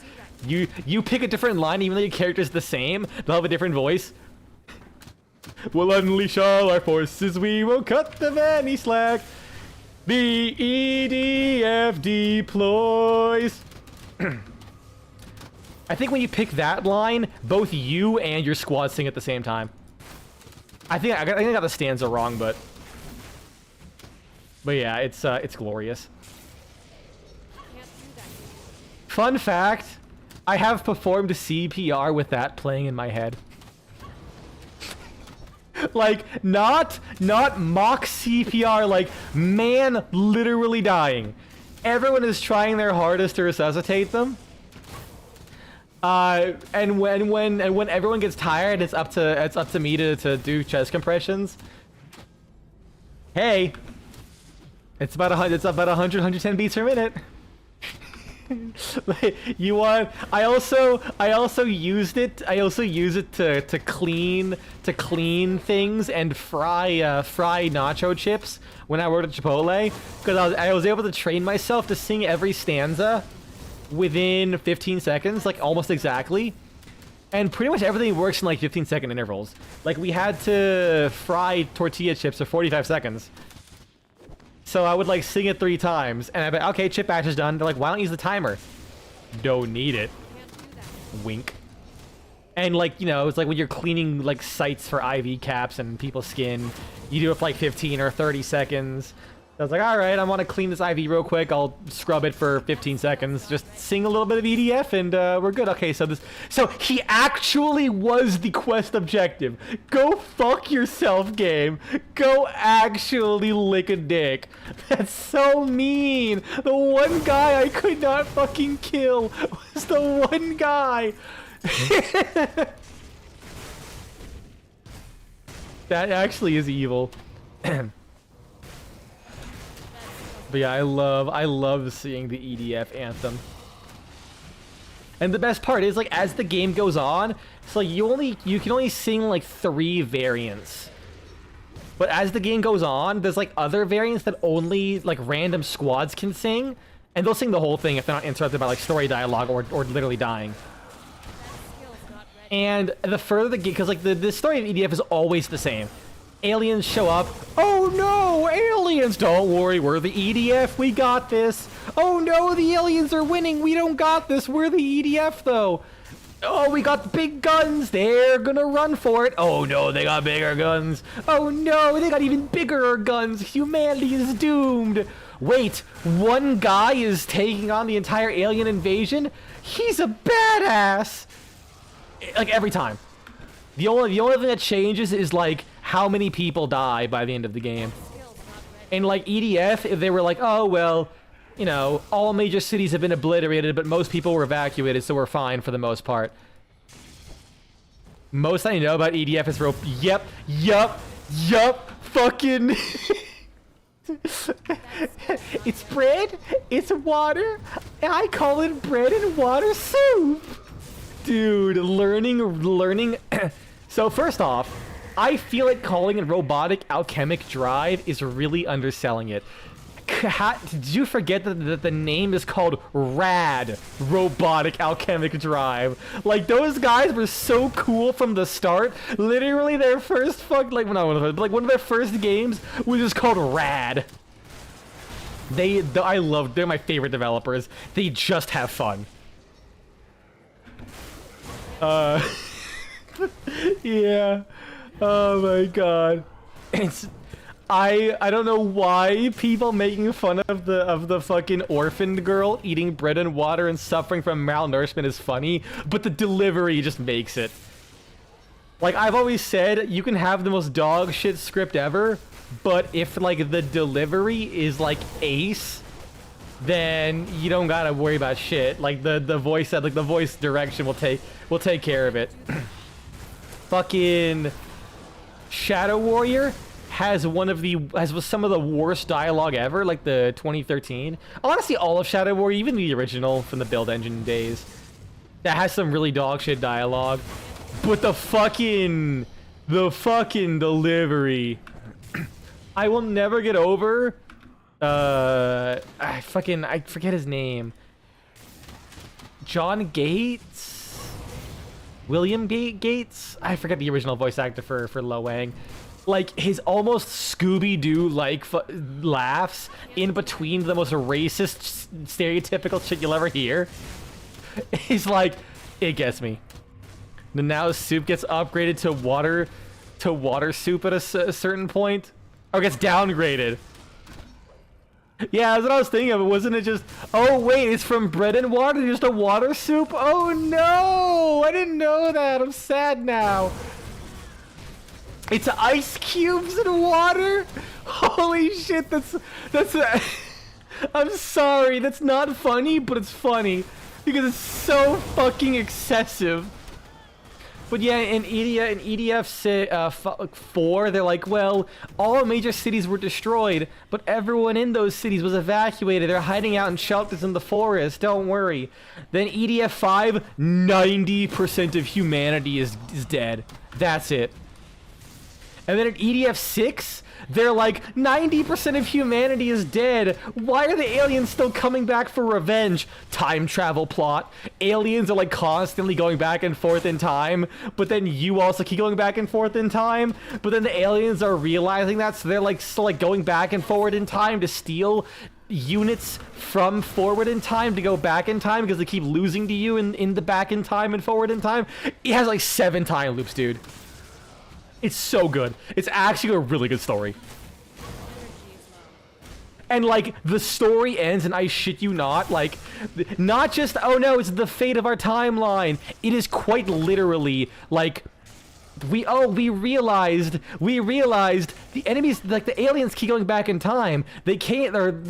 They've always gone back in time. They're from the far, far, far future.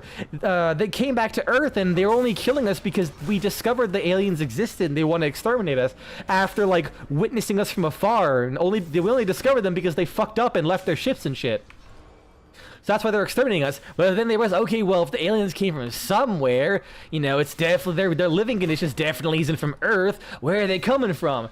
They came from Mars. And they're like, well, our scientists discovered there are some microorganisms on Mars that could potentially sustain life. So, like, during the final battle, they fucking exterminatus Mars to wipe out all potential and future life to stop the aliens from ever existing in the first place, which completely destabilizes the timeline and locks you and the giant, like, city-wide alien mecha serpent dragon into, like, a one-on-one fight.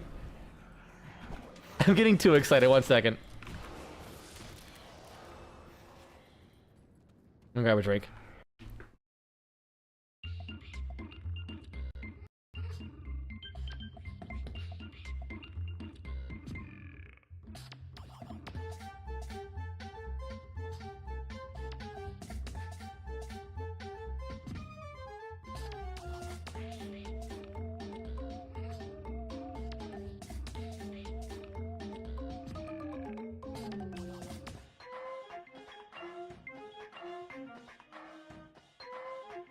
Shit, you're right, that is spoilers, my bad. I just got, listen, no one ever plays EDF, so it's usually safe that no one will ever play it, so I just kind of like ramble about the story because it's fucking incredible.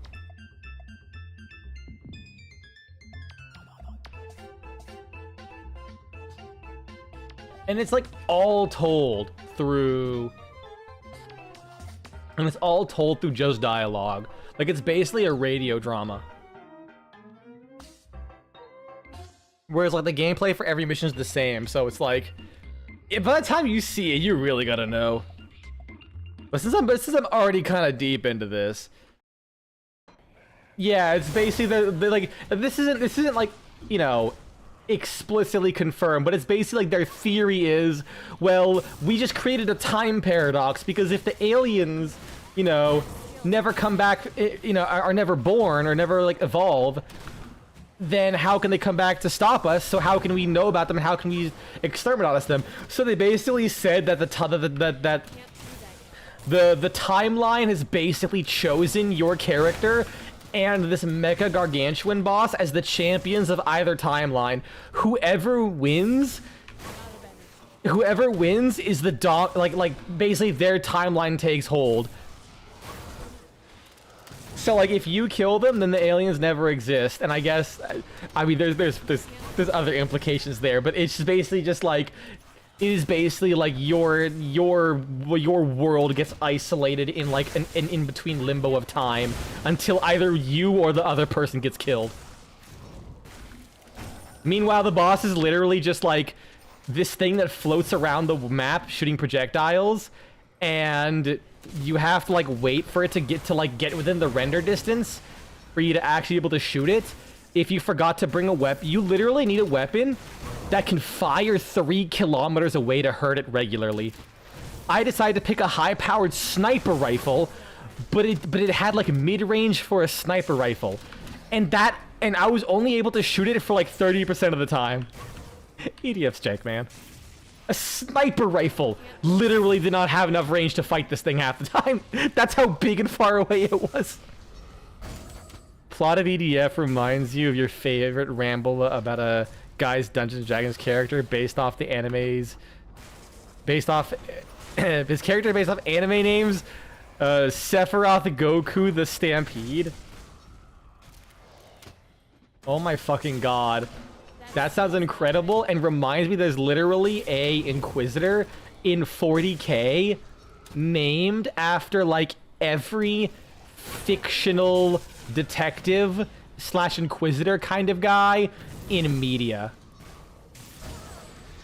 Like, his name is straight up... Uh-oh.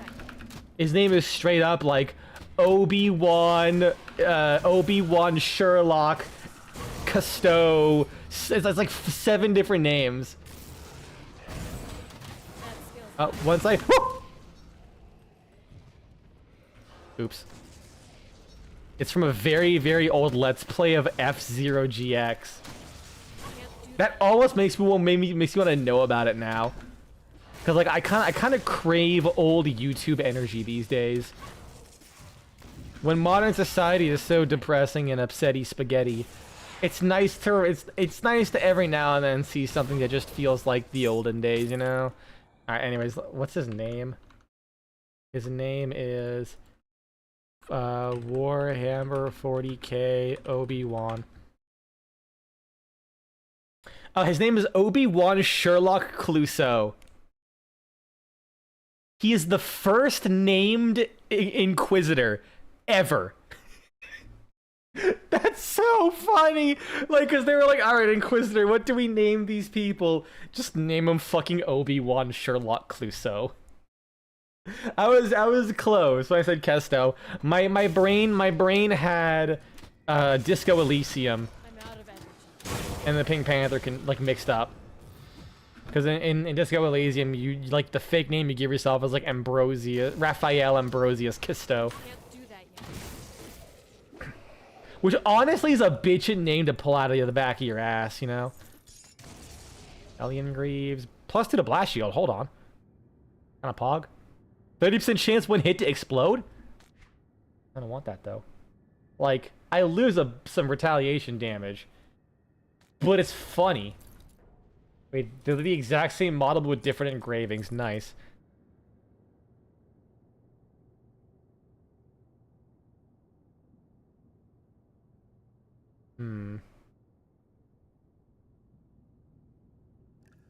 I mean... I think it's funnier. Alright, where the fuck did I put these 2 points in? My overguard, maybe? This might be what I'm thinking. Get that defense going on. Blast shield's maxed.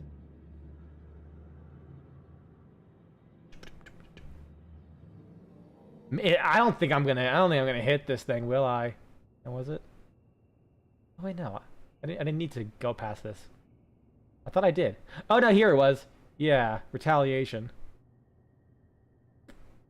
Well, it's only 3%. Is that necessarily that crazy? Because it's just like a total damage modifier, pretty much. Although the chance to instantly get off cooldown does sound pretty nice. I think I need to go here though. This is what I wanted.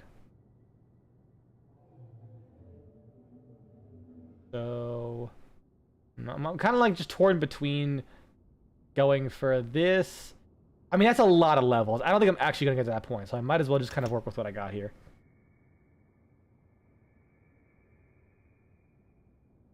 Yeah, I'll work with what I got and just keep leveling up my passives, I suppose. And this ability. Then get more shield damage blocked. Make myself tankier. I'm probably neglecting that stat a lot. I wonder... Nah. I was wondering since I died here last if like my gravestone would still be here, but I guess not.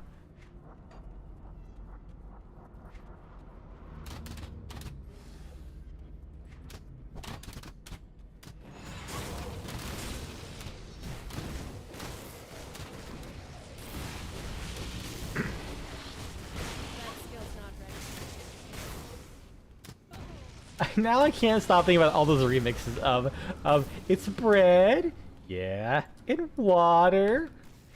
Anything else? Nope, that's it. I call it bread and water soup.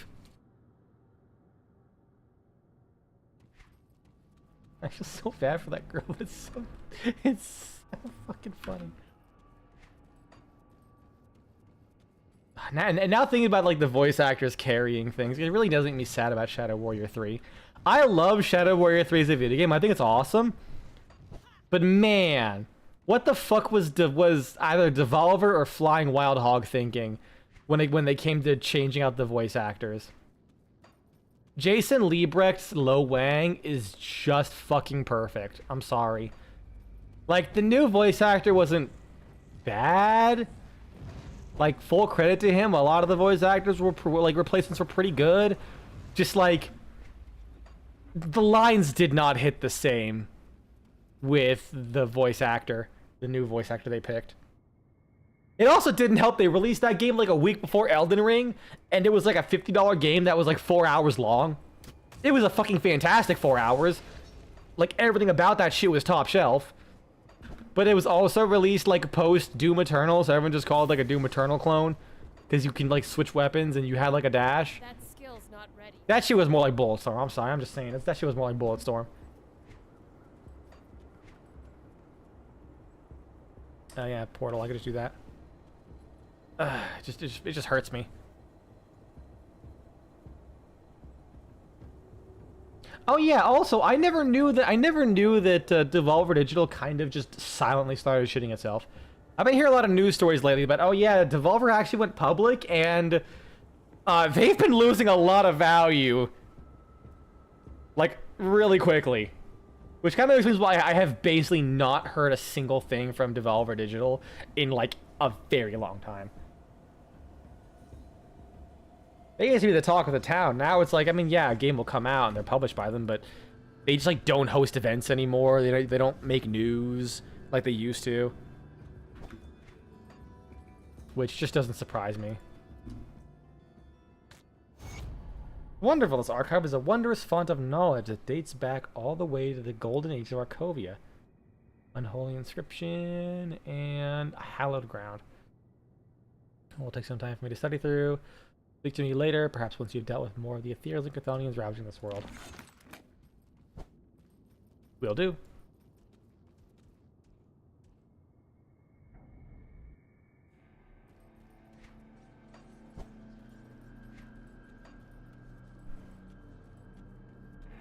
Wrong way.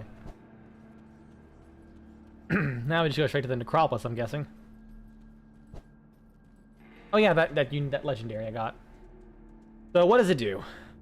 Physical damage converted to elemental damage.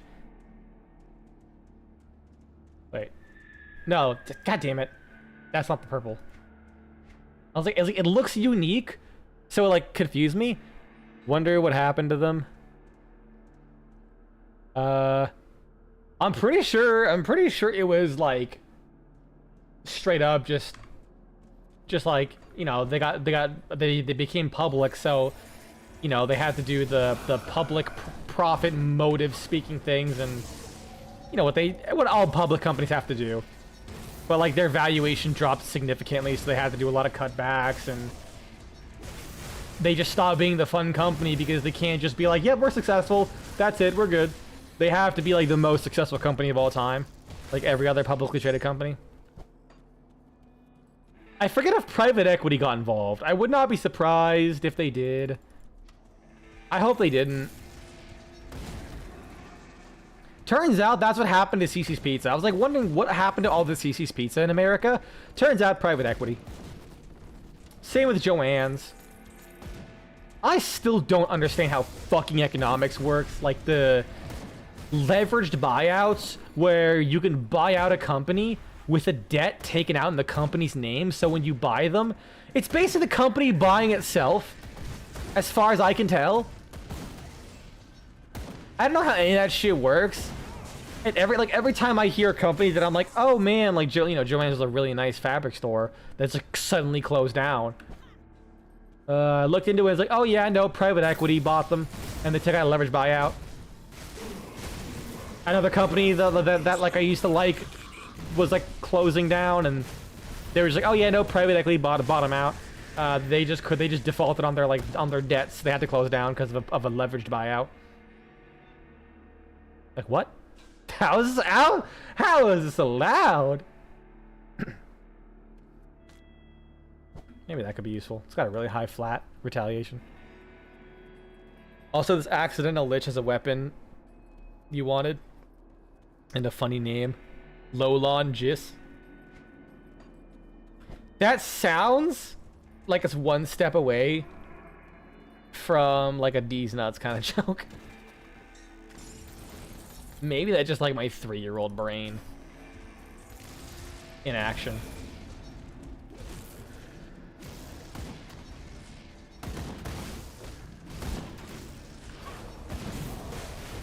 Like I can definitely see someone busting out a Lolonge's dick. You know what I'm saying? You got that vibe? That's not okay. I'm glad I'm not the only one. That skill's not ready.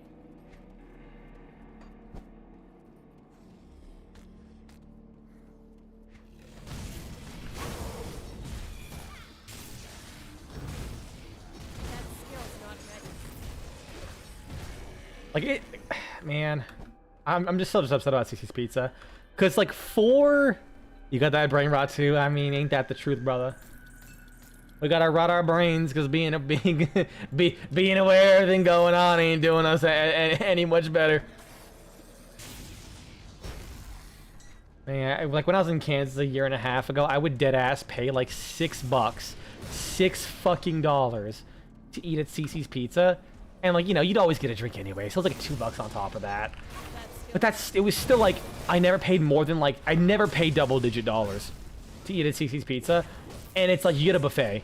You get like a pasta buffet, you get pizza, you get some like, actually fire desserts.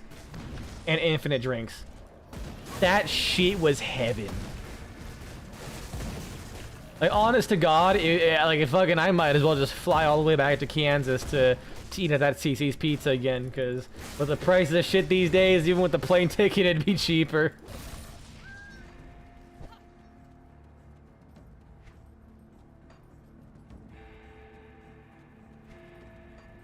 One of these days, I might drive like 2 states over just to eat at a CiCi's Pizza, solely for the sake of saying that I just did that. It'd be a really fucking bad idea. But that's just what I'm about. I'm about bad ideas.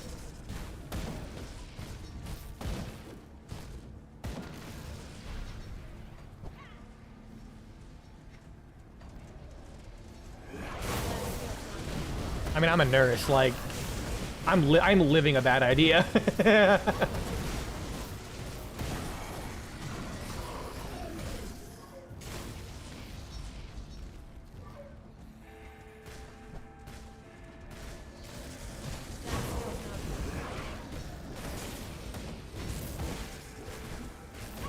Also, speaking of that, actually, I've been working so hard to figure out the cause of all this like fatigue bullshit. And I'm gonna be honest, lads, I think we found a conclusion. Your boy just needs a little therapy. like that is what everyone has basically been saying, or like has been suggesting, because they're like, I mean, like my anxiety does not really get in the way of things at all. I'm fine, but I still do have like mild anxiety, just regularly. I'm usually pretty chill, but the fact that it exists, they're like, I mean, that probably is the cause of you just not getting like good sleep. Like you're like getting proper rest. Because I spoke with a sleep insomnia counselor, nurse practitioner.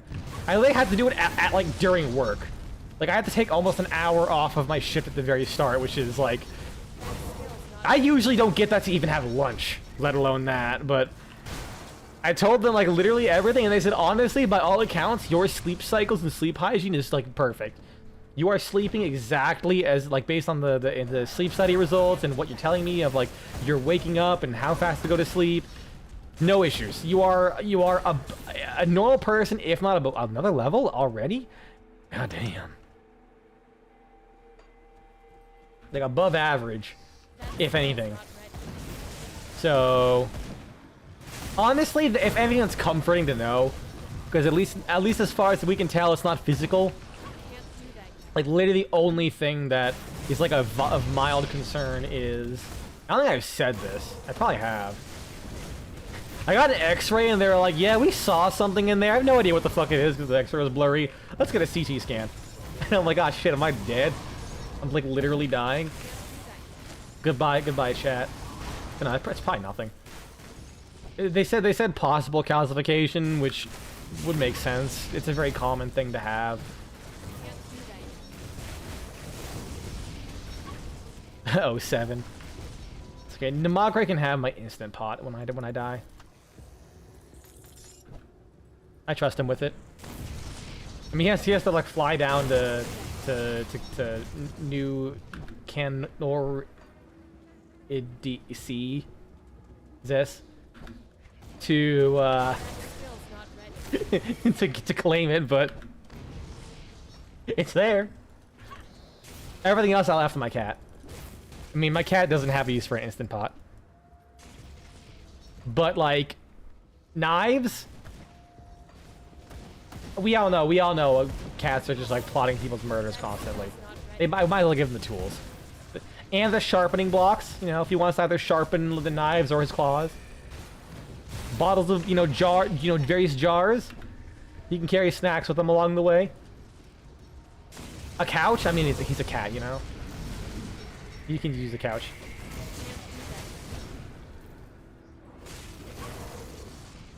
Plus, I have like 2 cans of tuna. That's like the first to go. My cat, oh my god, my cat loses his goddamn mind on tuna. I love it so much. Like he'll hear the tuna can open up. Like we don't even have like an electric can opener. He just hears like it's like a very specific sound. Like normal cans, he might not like show up with. But when he heard like the specific high-pitched noise of the tuna can, he flies in, and he's a quiet boy. He is a very quiet boy. But when tuna is involved, he sits there and goes, meow, meow, meow. It's so cute. I give him a tiny bit. He's satisfied with that. Like, the only time he ever fucking like makes a noise is when it's like 6 in the morning. And he knows I usually wake up at that time, so he wants to play and like snuggle. So if I'm not awake at that exact time, like I'll like wake up at like 5:50. I haven't left bed. I haven't moved in bed yet, because normally he'll also like wait for me to like move in bed and like the bed. Can I like walk through here, or? I thought this was a portal I could walk through. Or is he literally just blocking it?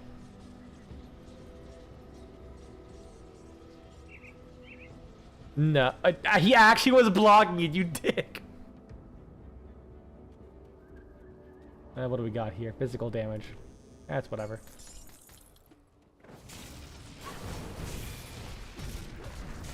Like I'll if I'm not out of bed by 6 o'clock, I'll see the door open slightly, his little tail like is like poking up from the side of the bed as it like lowers down. I just see his like little ears poking up as I just hear. If I don't wake up, if I don't wake up, and then if I don't wake up again, he goes. He just progressively gets louder until I pet him, and then I fucking go play with him for the morning. It's so funny. He does the same shit for the like if I'm in the bathroom and the door's blocked. Like I said, he never makes noise normally, but if I'm like taking a shit, I see his like a hand coming from under the bathroom door. So he just goes meow. Like starts very quiet and then he just really, really loud. If I don't respond to him. Cats are so silly.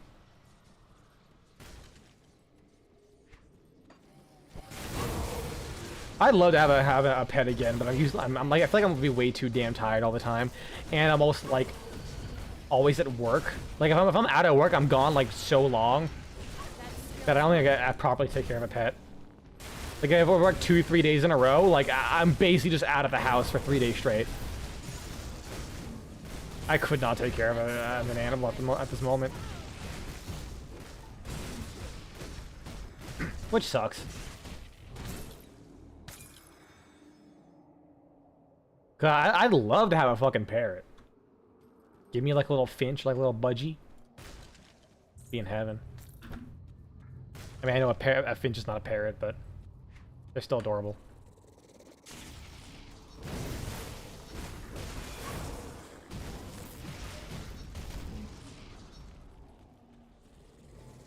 Like I'd probably want like a different kind of. I mean, a green cheek conure. Those are like kind of my favorite looking birds. And they have very playful personalities. But like they also live like 30 fucking years. It is crazy how long like birds live. Like normally when things are tiny, they do not live that long. Like rats and possums live like a couple years at most, and like octopus live a couple years and like 8 years or some shit. Like they do not live very long, especially for how smart they are. Can't do that yet. And then you have like this tiny little fucking like this like handheld sized lovebird. Oh yeah, this bird has seen World War II, probably. I don't think lovebirds are that long, but like macaws especially. Motherfuckers live to like 80 years. Dog, if you were born at the same time, that shit would probably outlive you.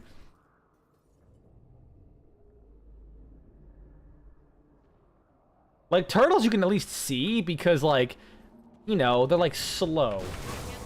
So they probably don't need like very high, like they like you could presume they don't have very high metabolic needs, and as a result, you know, don't need to. I don't know. It just kind of makes sense that they just live a long time, if that makes any sense. Like I'm sure there's a reason for it. With them just like not needing to like put much energy into living, so they can just kind of keep on trucking without many issues that come up in their lives that would give them a fixed lifespan. I think a fucking macaw, which is like designed to be the most like birds like hyper efficient maxing with all the shit they do. Nah, I still think 25 years. I feel bad for hummingbirds though. Like every time I see hummingbirds, I always think, oh, they're so beautiful and pretty and cool. But then you realize like just how rough their lives are. You're like, damn, I feel bad for hummingbirds. Like, how long do hummingbirds live? Hummingbird lifespan. It's gotta be like a couple years, right? Yeah, it's like 3 to 5 years. Although, like, apparently listed as like a high mortality. Bird-wise, saw something sad yesterday. A bird was just standing in the middle of the road, not moving. You looked next to it, and something that looked like roadkill next to it, and you connected the dots. Oh no. Yeah, I saw something depressing like that recently near my work. I don't want to go into any detail. It's like for a less hardened being, it would probably be like not a very fun thing to hear about. But yeah, no, I it's rough seeing stuff like that. Worse is like when you see something that looks like a pet you have. One day I was walking, I was like riding my bike to college, and I saw something that looked like my cat. You try not to think about that, might be on that. I don't personally am not affected by it. I just mostly just in consideration for other people. But yeah, like I saw something that looked like my cat, and I was like, fuck, that's not a good way to start my day.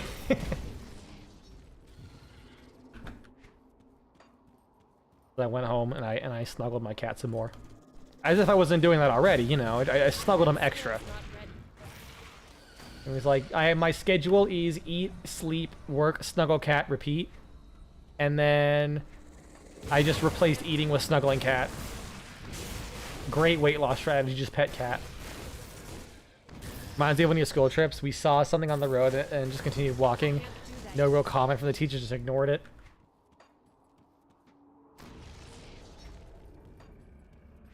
Yeah. I mean, I don't even know what you could say to that. It's like, yep, that's roadkill. It happens. Probably a good call to not linger on it. Especially if you're like on a field trip and having fun. How the fuck do the outcasts know that I'm in the fucking eldritch immaterial realm? Fucking smashing dicks with Torgor's hammer. Like, I mean, don't get me wrong, I'm not complaining, but like, I don't know how the fuck they know what I'm doing down here. Motherfucking feds bugged me.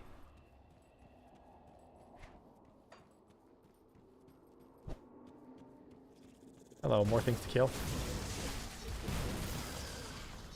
He sensed the disturbance. Shit, someone's being a badass somewhere in the Immaterium. I think I know who it is.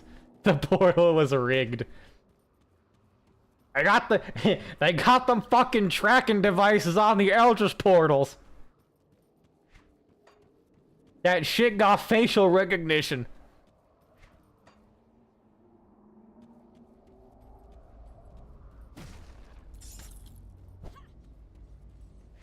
Okay, you know what?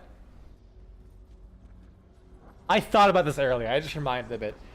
I feel like I kind of want to make this myself, but like I don't want to, just for the sole reason that I don't want it to be taken the wrong way, because I could spell my doom on the internet. I think I would I just thought about an idea, a tier list, but it is pride flags based on how good I think they would taste if they were like sour candy, or like rope candy, like, you know, those airhead rainbows. That skill's not ready. But imagine that, but they were just pride flag colors, and like, what flavors would they be? I thought about that and I'm like, shit, that's a good idea. But I can only imagine pride flag as cake frosting. Maybe as like a tiered cake, more than cake frosting. I'm imagining it from like a flavor perspective. Cause like, you look at the because the reason I thought about that is because every time I see the pansexual flag, I just get kind of hungry. Like, I'm like, damn, I could go for some fucking airheads, dude. I could really go for some fucking airheads.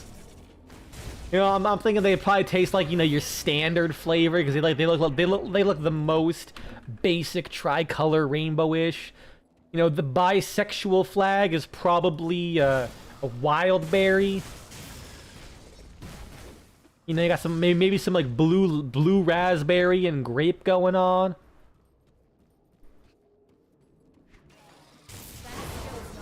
I'm thinking the the lesbian flag could be like one of those tropical fruit flavors, where you got like the mango, the pineapple, and like a peach. Like, I'm just saying. I'd eat a lesbian flag if it was a candy like that. Exalted shard? Oh. Neat. What is this? Berserk. Eh. Don't need it. Wait, that's actually a good chunk.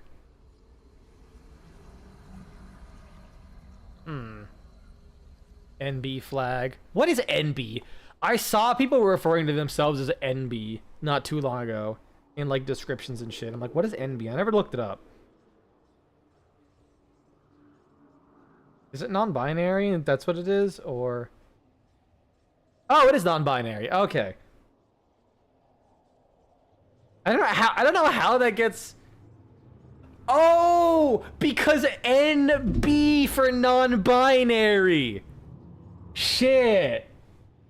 I realized that as you typed it. That makes sense. That makes a lot of sense.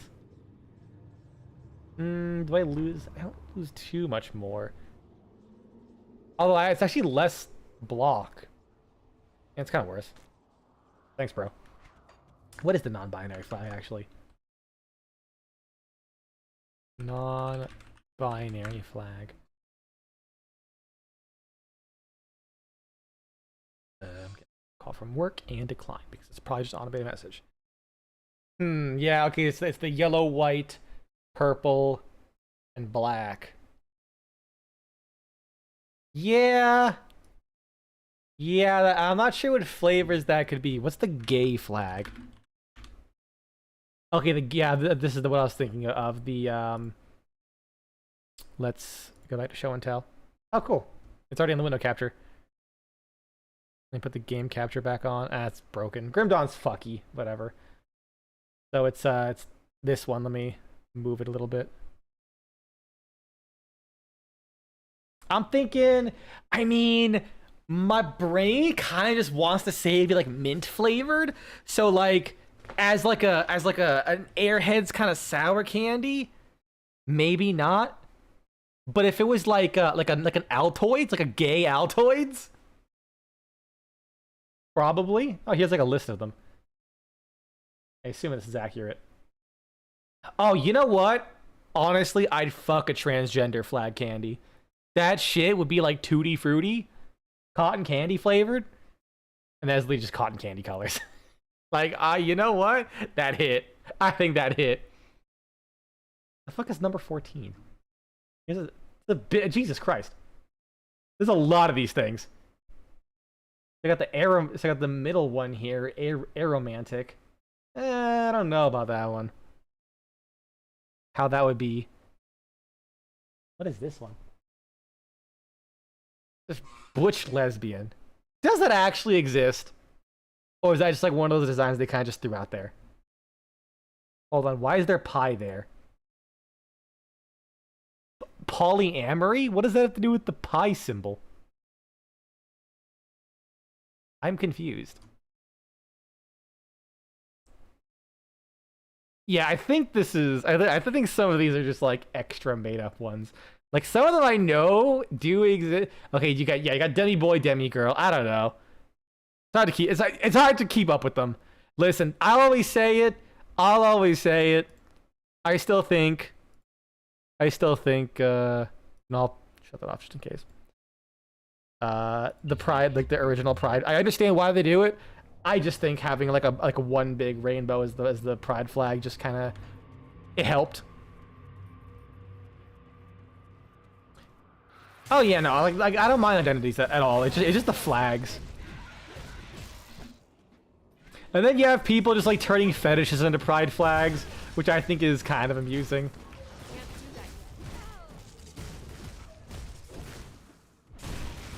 I'm like, you know what? Sure.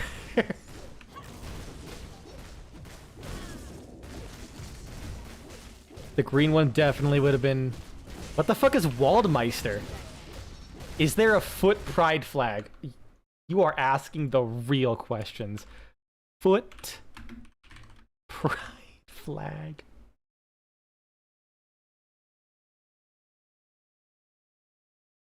So... There is one being sold on Amazon. It's like, oh, 1 second. This? I guess? There aren't many. But this seems to be the one that could appear multiple times.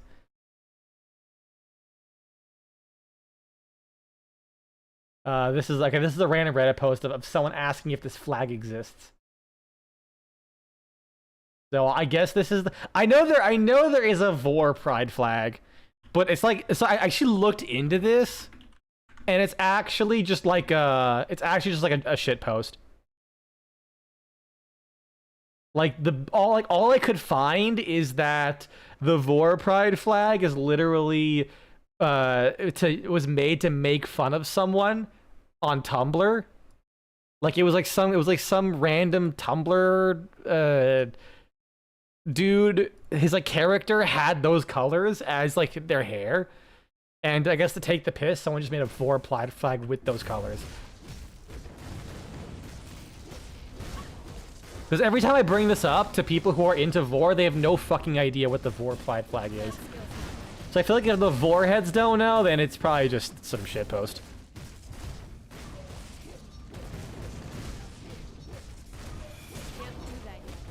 It's a flavor I don't know how it properly translates to. For its US, but for us, it's very popular in Germany. Alright, we're stopping this real quick. What the fuck is this? What's the empowered flame breaker? Wait. Oh!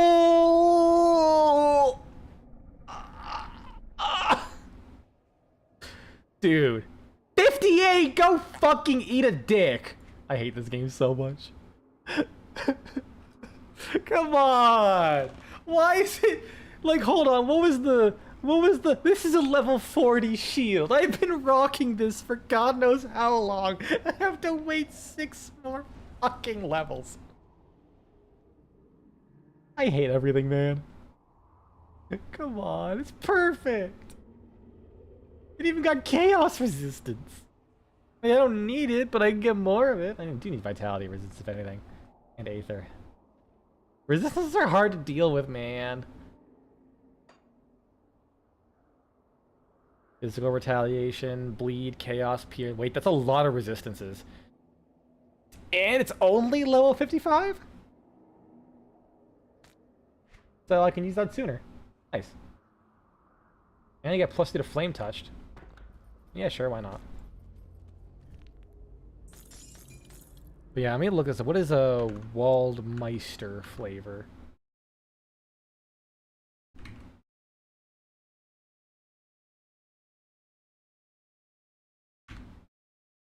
Waldmeister. Oh, so Waldmeister is a plant.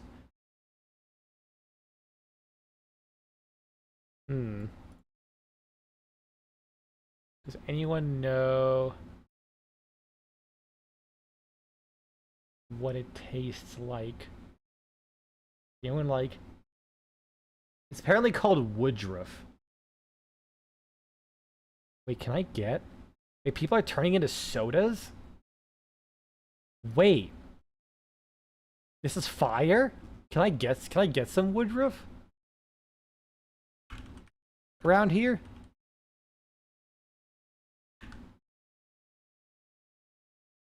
I'm gonna have to look into this. Sweet organic woodruff. I can get it online for like 4 ounces for $16? What the fuck?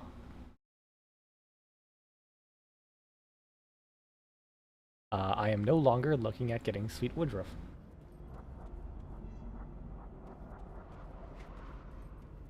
You're glad your favorite games don't have level restrictions on gear? I don't mind games having level restrictions. My problem is that this game, it apparently just doesn't drop shit for around your level. Like, if it's like, okay, cool, I have something to look forward to in 1 or 2 levels, that's okay. But Grim Dawn is regularly giving me shit for things like 7 or 8 levels above me. Yeah, Waldmeister can be made in many things, sweet sodas, ice cream. Yeah, 4 ounces is like almost nothing. Well, I won't say that's almost nothing. 4 ounces for an herb is like a decent bit.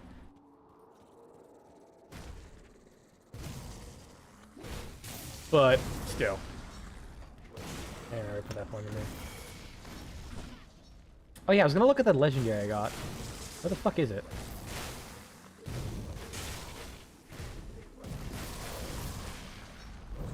Legendary, legendary, legendary. Oh, it's a metal, so it's like, there we go. Right, it's super tiny. So, physical damage, internal trauma damage, can't really use it. Some health, which is good. Pierce and max pierce resistance, which is actually pretty good. Oh, requires a two-handed melee weapon, though. Yeah, honestly. This is better, because it gives me a shitload of chaos resistance and bleed resistance. That +5 piercing is definitely good. I don't know if I want to use it just for the pierce resist.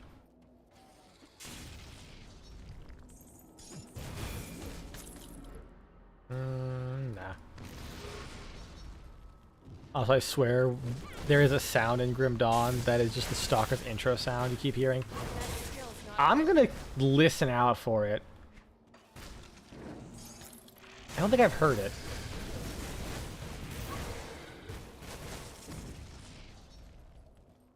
Also appears your Lich doesn't count as an active enemy in defense waves.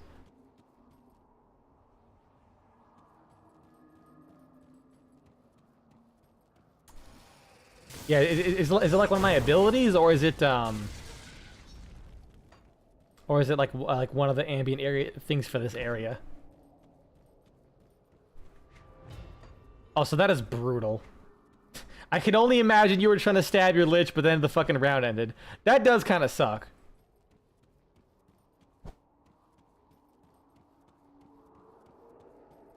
No clue. Yeah, I was listening to Mogray, if you could elaborate on that. Also, are you referring to stalkers like the whatever the fuck that noise is when he spawns in? Like the weird, like, hissing, airy noise? However the fuck I can explain it. You know what's funny? I still haven't gone and made those glyphs. I keep telling myself I do it. I just forget.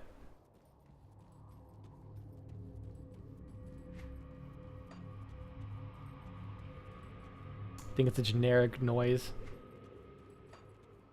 Maybe this game does do a decent bit of asset reuse. Hidden Trove wasn't very hidden, but okay. Vitality resist. Eh. Wait, what does it give me that I even... It gives me nothing. Hold on. Is my filter even working? Ah, I still had lightning damage ticked. Oh no, yeah, no, because of Granado. I still kind of want it for Granado. I kind of forgot about that. You know what? I'll be fine.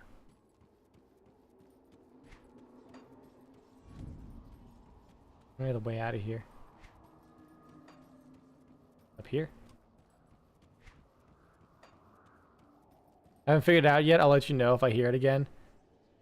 Also, it's the sound that plays when his message first appears.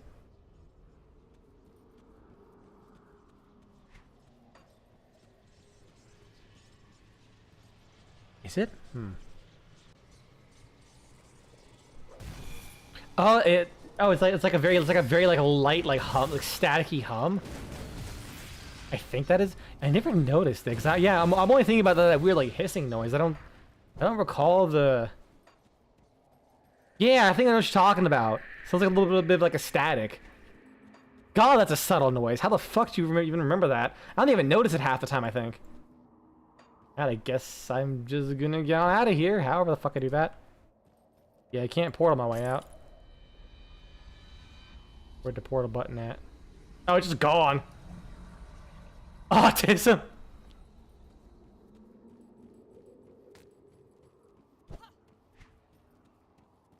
Yeah, honestly, that checks out.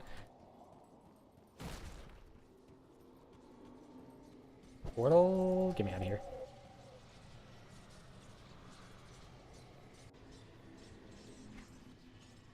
Cool, and portal.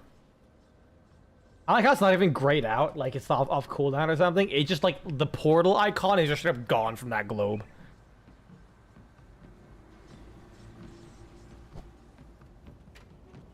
That skill's not ready. I do the best I can with what I've got. Right. And center glyphs. Now there was one that did retaliation damage. Ugh. Dying on the inside slightly.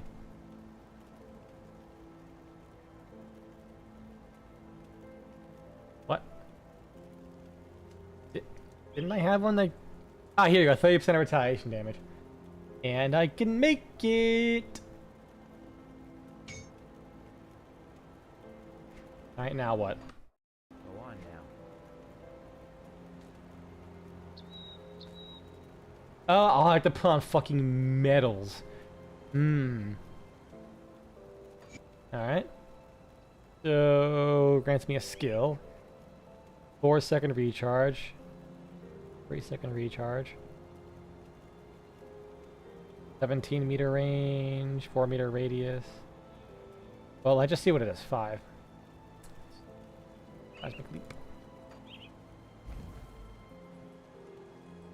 Ooh, and I can use it alongside the dash. Interesting. Give you a good price on what I've got left. Interesting. So it does... That is some solid damage, honestly. A lot of energy cost, though.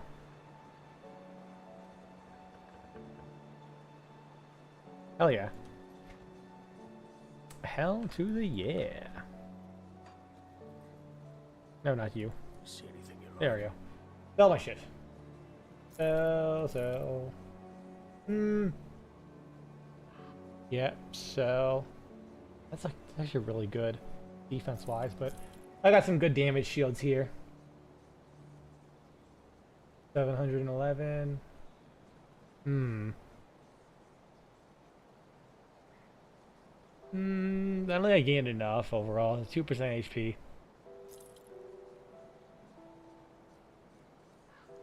More damage retaliation, don't need that. I think it's safe to say I probably don't need anything else that I have here.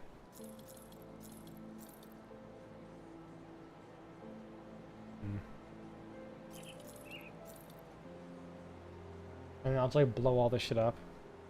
Actually, I don't think scale height is that hard to get, so fuck it, I'll just sell it. I can finally use this, but...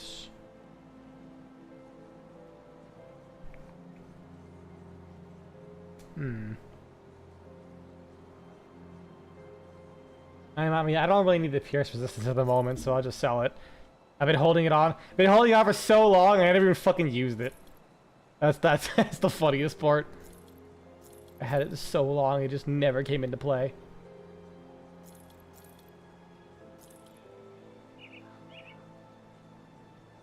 Well, I was definitely in a good area to get the stuff that I could actually use.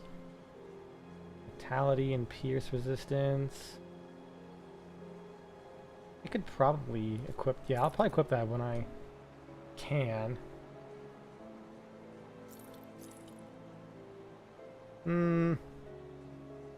I think it's safe to say I could probably... I'll put... It's a legendary. I'll put it in my inventory. A stash for later. Put it to good use. This doesn't feel like the levels are slowing down significantly. Oh yeah, I had all the shit that I was like keeping for some reason.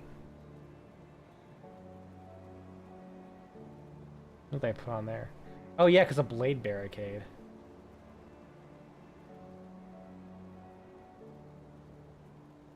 I'll hold on to that for you. What's other shit I can put on here?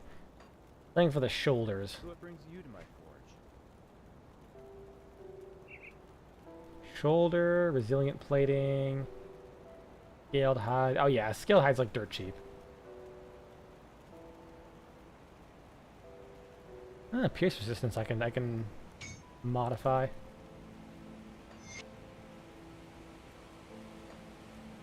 But having body armor or chest armor? Resilient plating. I guess on this scaled hide. Wait, ancient armor plate? Can I make that? I don't have the recipe if I do. Interesting. Well, let's blow it the fuck up. The boots. Shoe. Feet. Foot. What? Is it, Go on now. surely there's something that... Hold on. Safe storage, no question. Am I dumb as hell? Where's the... Here we go. Like, Mark of the Traveler, I think, is one that, rings and amulets. Yeah, it's called boots. I guess you just can't craft. I guess I don't have anything that I can craft.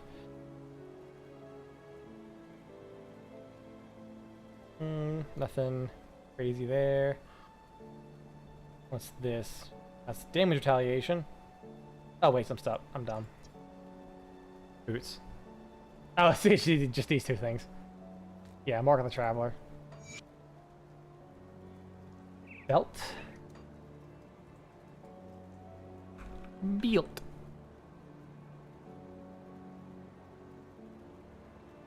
There's gotta be something you could equip on belt, right? Only stuff that can be used in all armor? Really?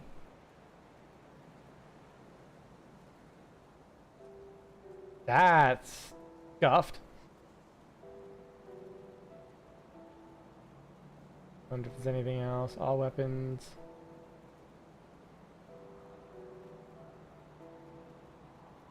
Yep, nothing specifies like belts at all. Crazy, what the fuck? Alright, I guess I'll fucking put bristle fur on it or something.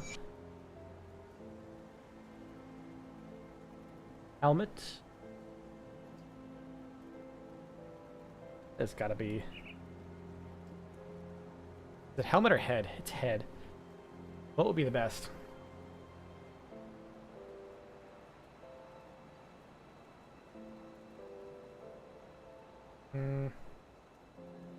Solid stuff. I mean, this Sacred Plane would be pretty good, but I don't think I have the recipe for that.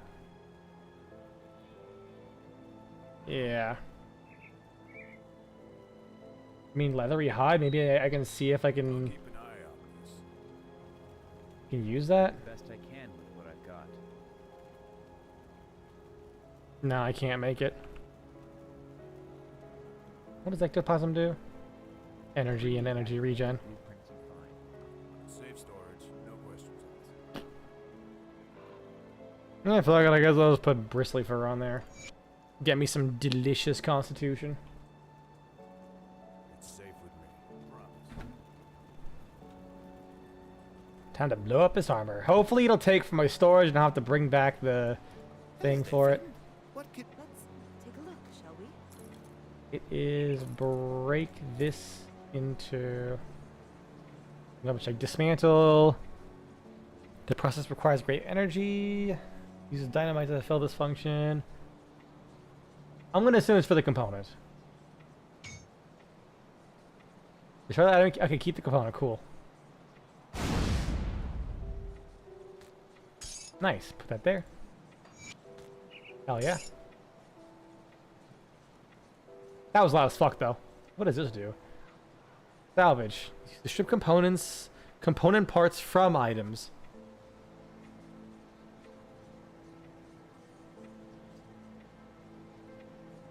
Oh, you can keep the item or keep the add-on. I see what it is. Wait. So what's the difference between this and this? They can keep the add-on to show the items and any augments. Whereas choosing to salvage the item will destroy The components? What? Like, what's the difference between this and this? Am I actually stupid? Fuck it, we'll figure this out. I have this. So keep the add-on.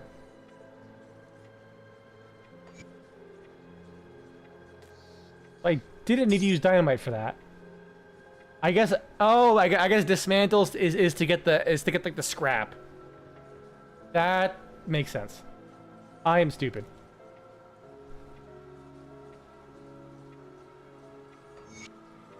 Oh, I can put on both. Oh yes. All that extra lightning retaliation. Not a whole lot, but it's some. Bring me back something interesting.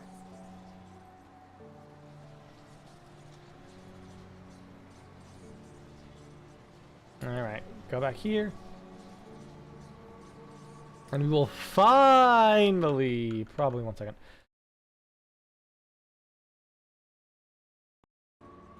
Finally make our way to Necropolis, hopefully. I love how in the 3 hours we did this shit, I literally had only gone like I had this much discovered. I got like fucking 20 feet. I went back to the Steps of Torment, went into like a demon butthole planet, whatever. I was about to say, did I explode? Did I like rocket jump? Then I realized I think I used the ability right next to a mine, and that's what blew up.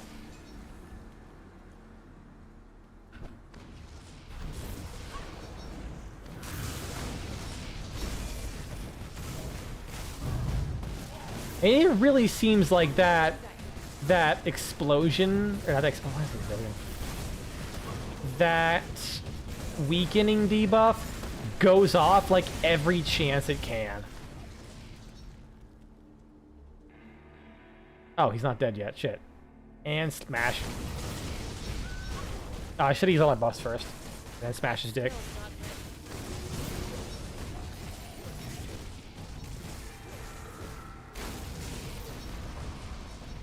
Vivid smash. Vivid angry. Overpower and temper. I mean, it doesn't want to give me anything else I need to use. Alright, so I'm getting the impression that a lot of rare items are just gonna, like, epic items are gonna start being empowered. Also, the fact that I can just jump on someone and blow them the fuck up is kind of fucking great, I'm gonna be honest. I like this. I like this a lot.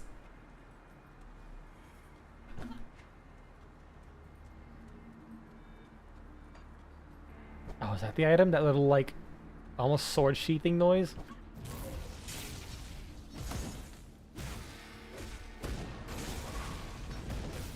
That's all I can think of.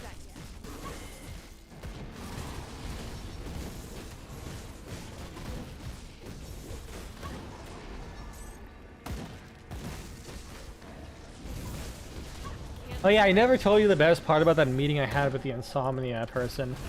Literally all her advice was for me is try and sleep 15 minutes earlier. And I'll see you in 2 weeks. I'm like, really? That's all you had to say? I mean, to be fair, there probably isn't much to be done in the grand scheme of things.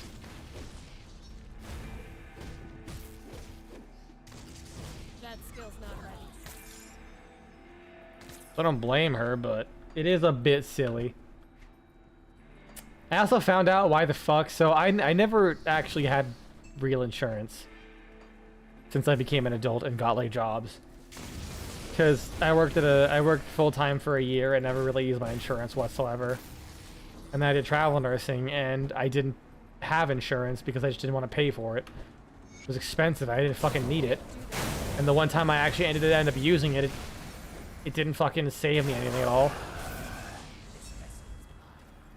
Yeah, what about that? A lot of... Oh, it's an offhand, though. So I was like, man, insurance really ain't covering shit for all my expenses. And I realized, because I'm a per diem worker, and by all accounts, they pretty much like think, well, he's probably gonna only work like 2 days a month, like he's like minimally required to do. My deductible is like $6 grand. So I have to pay out of pocket $6,000. Oh, the fuck was that? Game should have just crashed. Not crashed, but broke. I have to pay like $6 grand before my insurance will kick in. Outside of the usual like legally required covering of medical expenses. Like I don't even have a, what do you call it? A copay for a doctor's visit. I have to pay that shit out of pocket. Which would have been good to know before my insurance started, because not knowing that kind of resulted in me delaying things by a month, because I didn't want like an EKG because I wasn't sure how much it would be, and because they just couldn't tell me. They're like, all right, we'll do the EKG next visit in a month, and that's what like got a lot of stuff started. But had I known that I'd be basically paying out of pocket, I might as well just fucking gone and done it anyways. That skill's not ready. And you think, wow, that's a lot of fucking money. I don't know what's really funny though. I almost hit my deductible. Over the course of like 2 months, I've spent almost $6 grand. I fucking love America. Can't do I will never not say, as much as I fucking hate my job, I am extremely blessed to have a job that pays me, that does in fact pay me enough that this isn't a concern. Mostly because I also lived like the last 5 years living like a homeless person. If you saw the shit I was doing to save as much money as I can for specific situations like this, you'd be like, wow. Damn. Sorry, I had to make sure everything was still good and I had everything on my screen correct. So yeah, that's a fun little fact about American healthcare. For the old Europeans. Keep in mind the median fade from reality. Physical resistance and pierce resistance. Wait, 200%?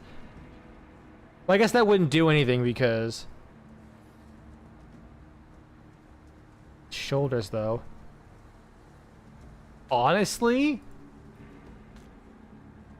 that'd be really fucking good for tanking.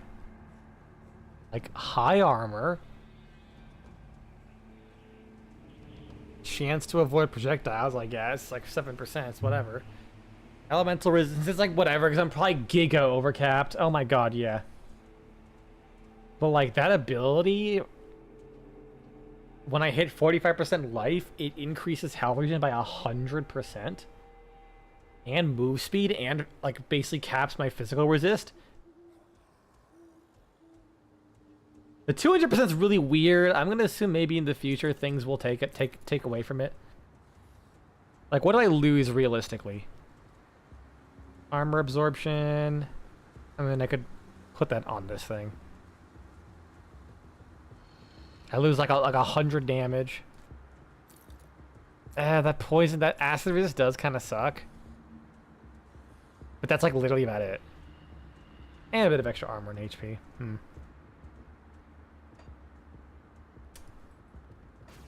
I think I'll be fine.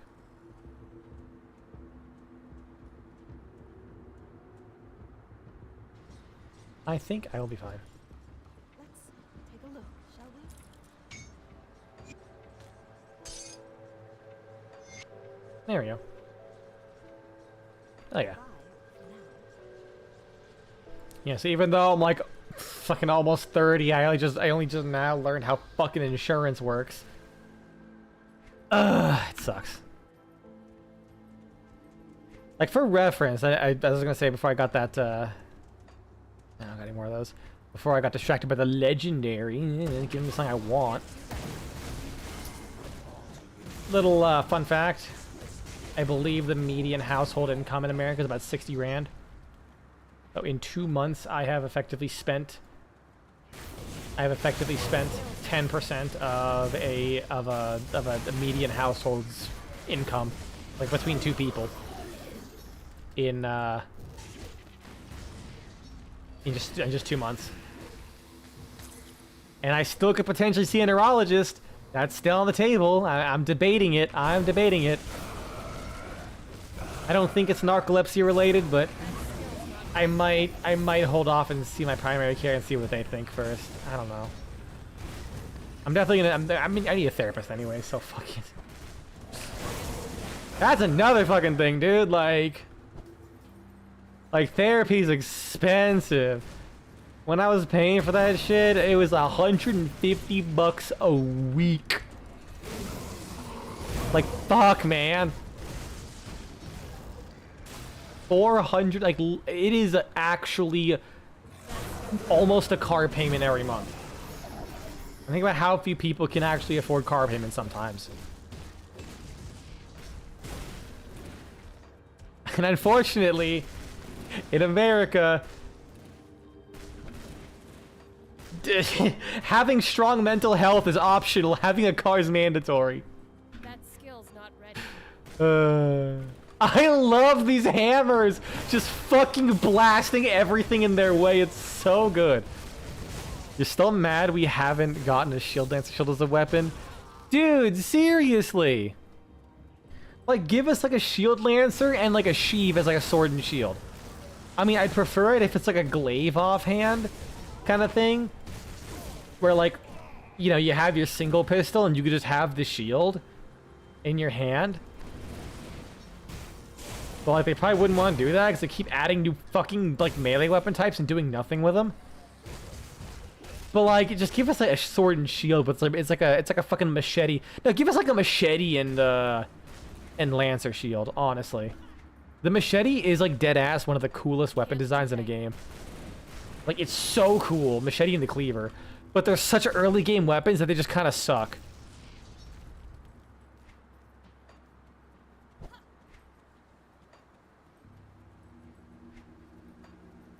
Like, I guess, maybe, honestly, hear me out.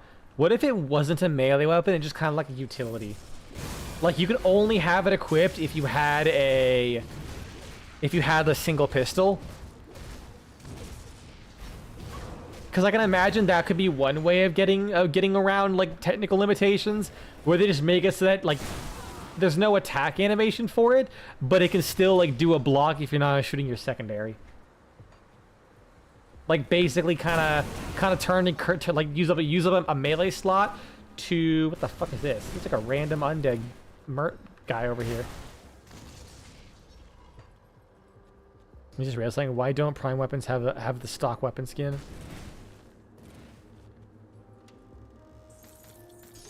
I wish it did. Does he have anything special? Do you have anything special? He doesn't have anything special, guys. Fuck. No, but seriously, does he actually do anything unique here, or what the fuck? You know what? Let's see if I still have this. I wonder if there's anything else I can use. Sanctuary. I mean, it gives me pierce resistance, physique requirement, stun retaliation, some damage absorbed for physical. I mean, that's pretty good. Can't we argue with that? Rampage. Nah, Guile, no. Glacier, no. Yeah, I really don't know why we don't have the skins. And the worst part is, you can still use the skin if you use if they have like another skin that is for the base weapon. Like, I use the Corinth Prime with the Corinth Solstice skin. It even has a completely different reload and it fucking works. The skin just works. It basically like plays the animation of you grabbing the shells, inserting one shell and putting the shells back. And just like slows it down a little bit. I prefer the one shell at a time thing, but it works. It's like the only reason as well. It's like just for the reload. I don't know why we don't have that technology. Maybe for some weapons it's like a bit too finicky, but I don't know. It's another case of DE just being inconsistent with shit. Can't do that yet. Mash. All retaliation, elemental resist, chaos and pierce resist. And it gives me ice spike. I don't need pierce resist though. I'll take it anyways, but I'll sell it. That too, you never understood why DSA hasn't put actual skins on weapons. There's literally no reason not to.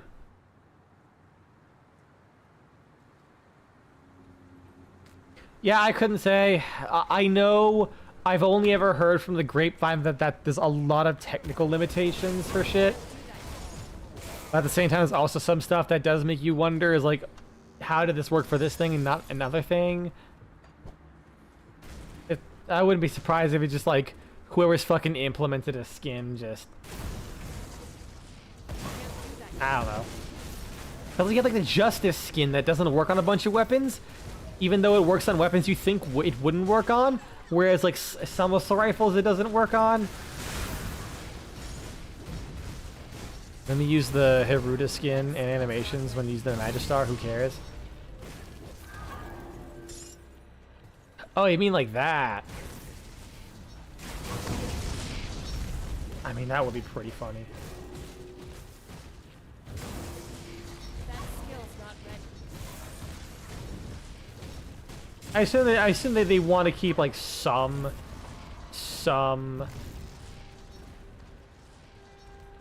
do you call it? There's also the whole thing that works on everything. Yeah, and like not only that, but like the double barrel skin as well. But like the double barrel shotgun skin, it's not just for secondary shotguns. It works on all pistols. How the fuck did they get there? Hold on, what? They were literally out of bounds. Excuse me?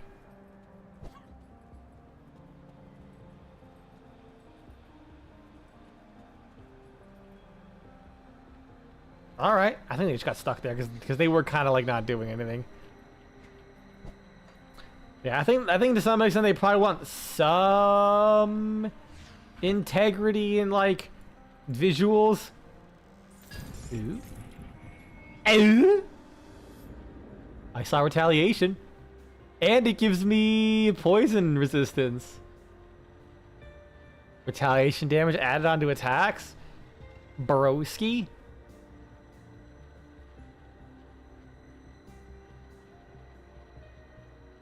Yeah, boy. And one point it's recharge, it's like whatever. That do be some higher armor.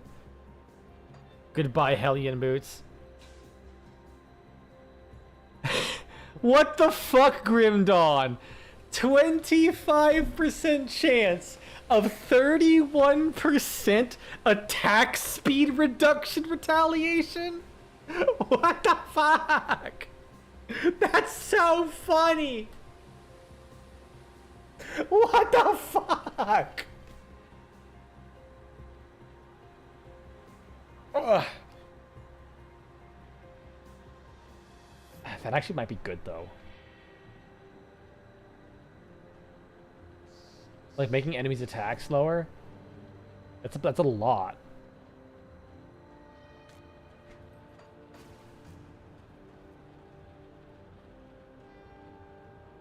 Go all the way back down there again. God, acid reflux is such a bitch, though. Let's take a look, shall we? Corpse Desecrator. Damage to undead. Ah, I'm fine. Grab this, keep the add-on. Cool. Immediately swap that out. Yeah, it's like 200. Yeah, honestly, how much health do I lose? Like 700. I'll be fine.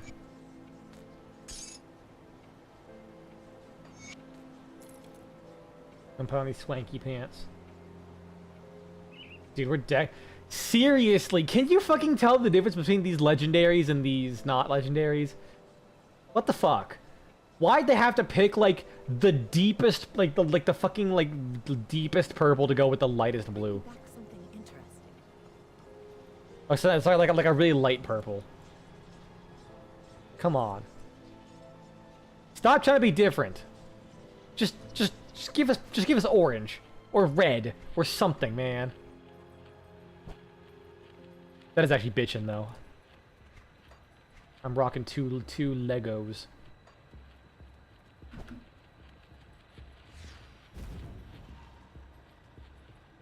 Hold on, how much constitution do I have?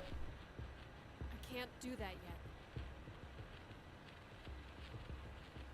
yet. Wait, am I? Did that actually just make me immune to fucking aetherial damage? Holy shit. God damn, I have so many death saves. What the fuck?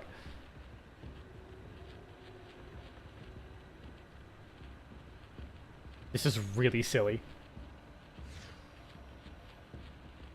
Dog! I can't die! I'm trying to kill self. Oh my god, I have a lot of constitution. That is like several HP bars worth. It's not even need to worry about like in like mid fights, so long as I'm not suffering from a damage or a time effect. That's cool. I really like the constitution system in this game. It's like it's simple, but it just feels great. They should let Fenmore use secondary arcanes as a treat. I would agree with that, because that sounds funny, but that'd be disgusting. Like, being able to use primary and secondary arcanes took archguns from being, like, really fucking mid to actually cracked out insanely strong. Giving that to an already cracked out weapon would be so fucking funny. Dude, imagine secondary irradiate Fenmore with like a good primary arcane. That shit would be caked. I can't do that yet. Like all those shots. Well, I know why. Like I know why you're asking that. My point is from like a, like that's what I'm saying. I agree, it'd be fun and funny, but like that weapon is fucking busted strong. Like archguns got it because it was like the cheapest solution to make them go from like mid to really fucking good. So like giving one of the best incarnate weapons in the game a secondary arcane slot would just be hilarious. Like I'm all for it, but it'd be fucked, dude. It'd be so fucked.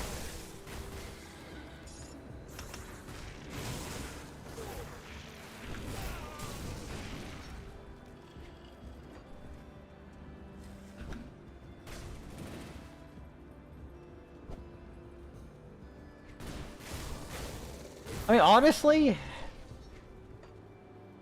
man, sometimes I kind of wish they would kind of wish to be able to use any arcane on anything.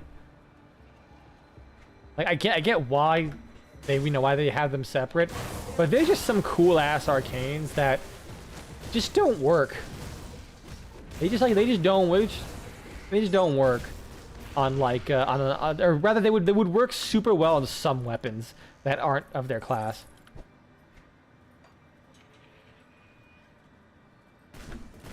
Like I'd love something like Encumber on a primary. So that way the secondary isn't always relegated to being the primer. That Shit skill's like not that. ready. But I also get that there's just some specific arcanes that are just so fucking stupid. Like if Enervate was on anything but secondaries, it would just be like the only arcane you use. Especially for some already really powerful primary weapons. Like, could you imagine the Brahma? Will you? Thank you. His friend got in the way. Like, the Brahma with Enervate would be busted. Because that thing would just be able to hit red crits. That's a lot of shit on there.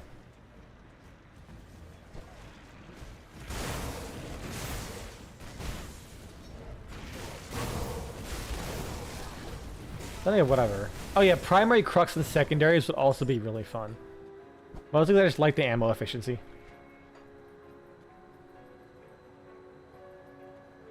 Or Cascadia Empowered. Because you can, because then you can use it on like the boar and like the comb. That would actually be kind of cracked. Giga multi-shot comb or boar with Cascadia Empowered. Skill's not ready. 750 damage per pellet multiplied by a fuckload of pellets. Sweet honey glazed Jesus, that would become.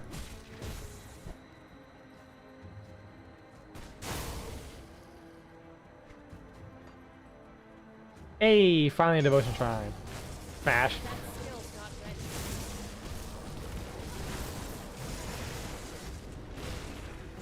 Wait, shit, yeah, you're right, because it has what, like 25% base? Wait, health? Oh, it's two-handed, that motherfucker. That could have been so good. Wait, yeah, what? Is it 20% base? Like, you would get almost the infinite ammo. You would have, like, 95% ammo reduction. Or, like, 80%. Because I think Crux is 60%, right?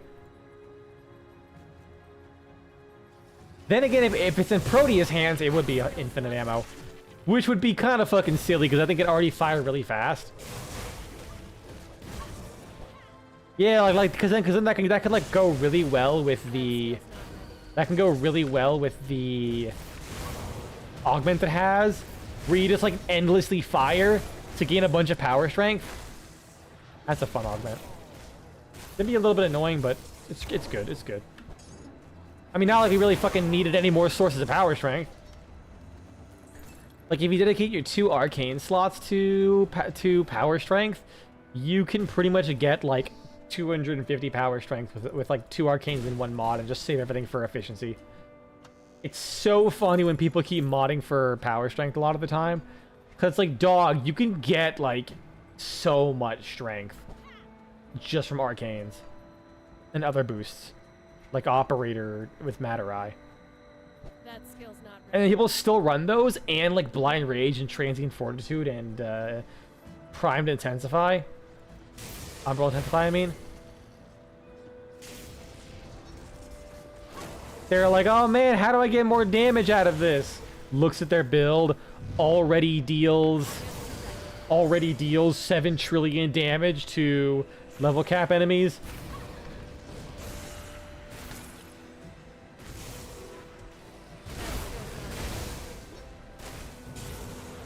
Warframe players are often a good example of not understanding practicality. Like, if someone's goal is explicitly just to get numbers, that makes sense. Fair enough.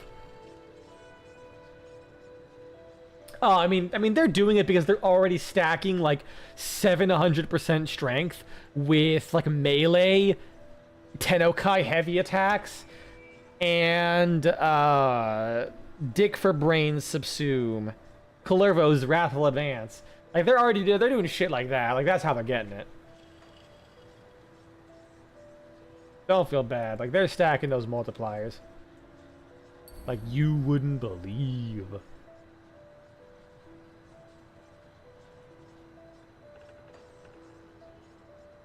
So what's this? It's a shield, vitality, health, 90% vitality resistance.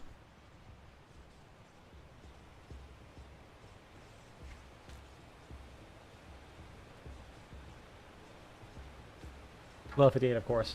Of fucking course. On an unrelated note, why do I have 23 bad... How the fuck do you have 23 Basmu blueprints? Did you accidentally buy some shit when the lad, like, buy a bunch when, like, Knights of Neighbors was back? There I thought I'd have to save the world all by myself. The cult of Chthon is too numerous for us to take them head on.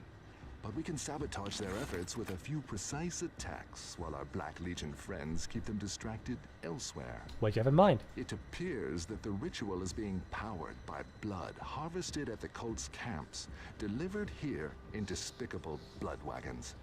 To complicate matters, the constant flow of blood is maintaining a chthonic seal over the Are you entrance to fucking the kidding me? Tomb of the Watchers. I may be able to breach it with some effort, but there is no way you will be able After, to follow I'll me say it through. after this. You will have to disrupt the blood deliveries first. The tomb itself is split into 3 levels, with the bottom floor sealed off behind ancient wards. But if the cult is delivering blood in those quantities, then they must have already broken through them. I'm going to enter the tomb and see if I can disrupt the ritual from inside. In the meantime, you should deal with the blood wagons. When you're finished, join me on the bottom level, just beyond the seal of the Lughorian. With luck, we will stop the cult of Chthon before the Lughorian even moves a tentacled limb. So I literally just got a psychiatrist, and it was not too far away from me. Wait, actually, hold on. Oh, never mind. Because I just got an email saying they changed locations, and I'm like, did they change it even further away, like down by like a coastline? When I'm like way more inland? The answer is no. It actually just went closer to me, but very slightly. I'll meet you within the Tomb of the Watchers. The Tomb of the Watchers is on the northeastern end. Okay. I think it's a good place to call it because it's 356. Probably for one of the last events, you had a bunch of points and nothing to spend it on. Ah, that's fair. I was gonna say they usually sell those, like those Exodia Arcanes. You could buy those and sell them, but then I realized you don't really do trading. See anything you like? Sell that, that. That. We're good.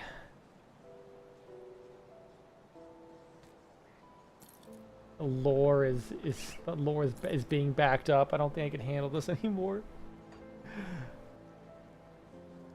Yeah, I think it's safe to say I'm not going to use this.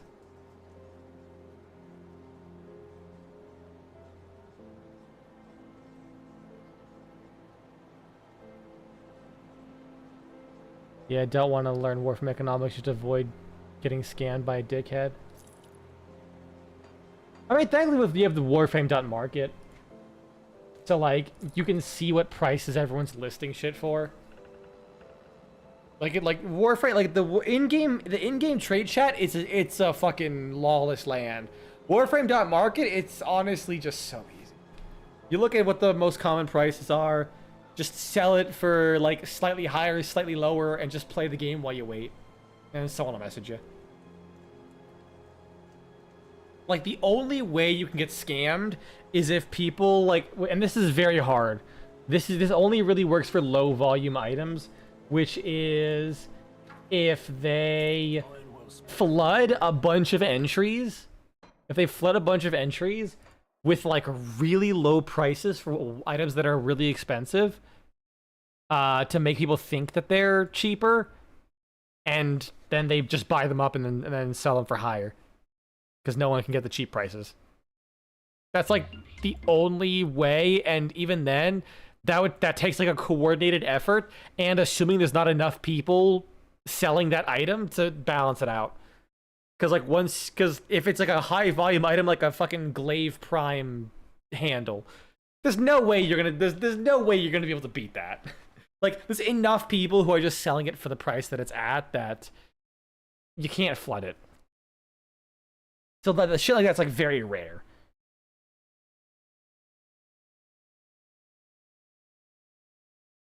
That's why I like Warframe Market. I never touch trade chat. I used to. It was the worst experience ever.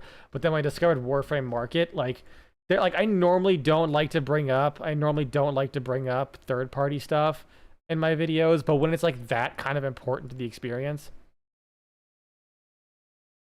That's also fair. Like, I don't sell much shit anyways because I just don't want to fucking deal with talking to people anymore. I just don't. Like, I have plenty of shit to sell. I just don't fucking feel like doing it. I just want to play the damn game. And I get enough coupons anyways that it's not a big deal. Although I might actually have to start doing it because DE has not given me a coupon. We're 3 days away. Rebecca, please! I want to give you money! I want to buy Sirius. I want to buy Ornstein and Smo when they come out, but I spent a lot of platinum buying a Mutalist Ceranos for a build that didn't work out.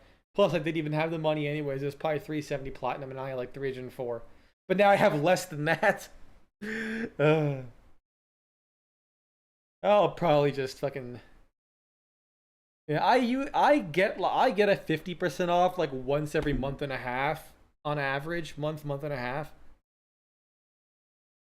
So that's when I buy like $10 for the platinum, $5 for the platinum. But I haven't gotten in a while because I haven't been logging in. I really haven't touched Warframe since I stopped the little drinking streams. But yeah. Alright, so I'll be playing next with the Warframe update. Maybe I'll play further after that. Who knows? I gotta figure out what to fucking draw for the stream, because that's gonna be ass, drawing 2 ass Warframes. I'm gonna be having to think about this shit. Anyways, thank y'all for stopping by. Catch you next time.